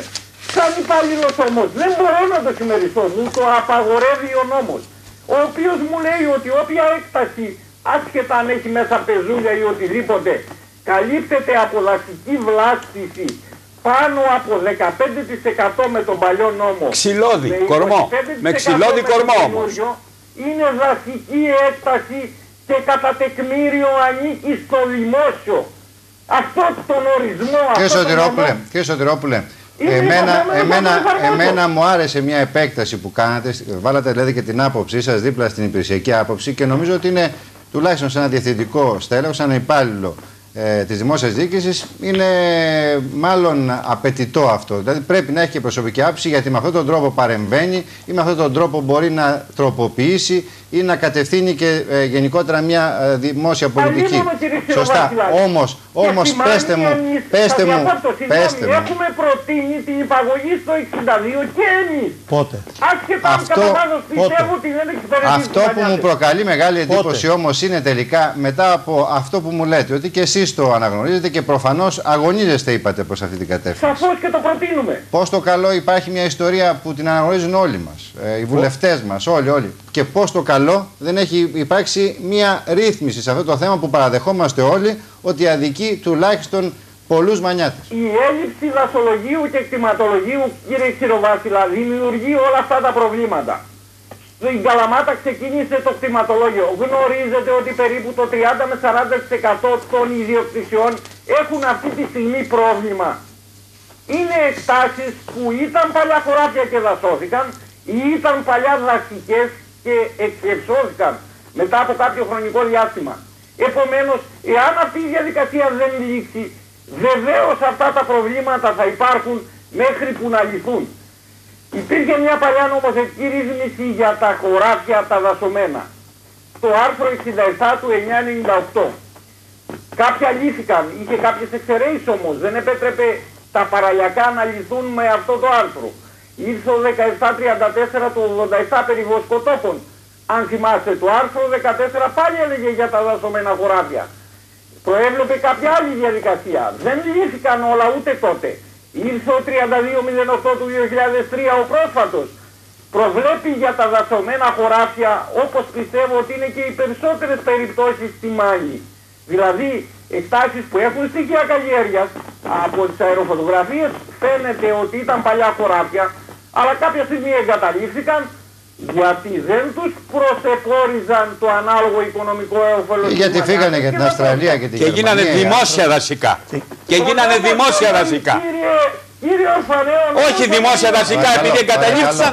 Παρακαλώ, κύριε Ορφανέο. Και κατά τεκμήριο δημόσια. Είμαστε υποχρεωμένοι να το δεχτούμε αυτό. Κατά τεκμήριο δημόσια. Βέβαια, έτσι λέει ο νόμος. Κάθε παρέκκληση επ' αυτού σημαίνει παρανομία. Όποιος θέλει να έρθει να κάτσει στη θέση που είμαι εγώ, να παρανομήσει. Εγώ δεν θα το κάνω ποτέ. Κύριε Σωτηρόπουλε, μου επιτρέπετε μια παρέμβαση? Ο Νίκος ο Μαντάγαρης είμαι. Σας ακούω. Είπατε προλίγου ότι η φράση που έγραψε ο νομικός σύμβουλος του Δημοσίου, ότι η επίδικη έκταση αποτελεί τμήμα μεγαλύτερης που ανήκε σε Οθωμανούς, δεν εκφράζει τις απόψεις του δασαρχείου. Σαφώς όχι. Σαφώς είναι όχι. νομικός σύμβουλος του Δημοσίου και δεν εκφράζει τις απόψεις μας. Δεν είναι δική μας.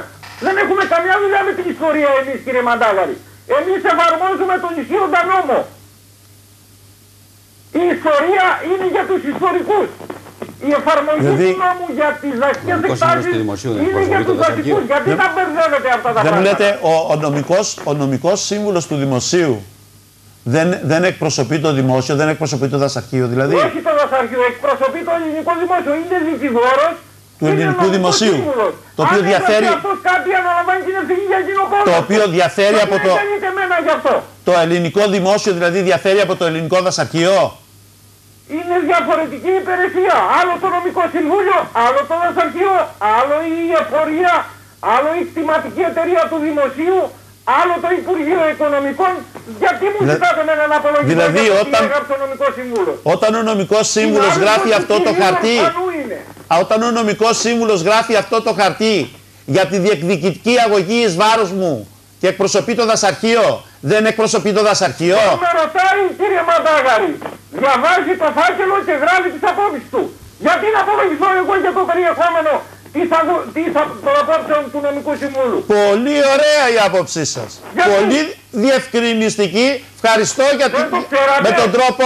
Όχι, δεν μπορούσα να φανταστώ ότι η άποψη του νομικού συμβουλίου του κράτους που γίνεται κατόπιν προτροπής του δασαρχείου και με τα στοιχεία που προσκομίζει το δασαρχείο δεν είναι δεσμευτική για το δασαρχείο.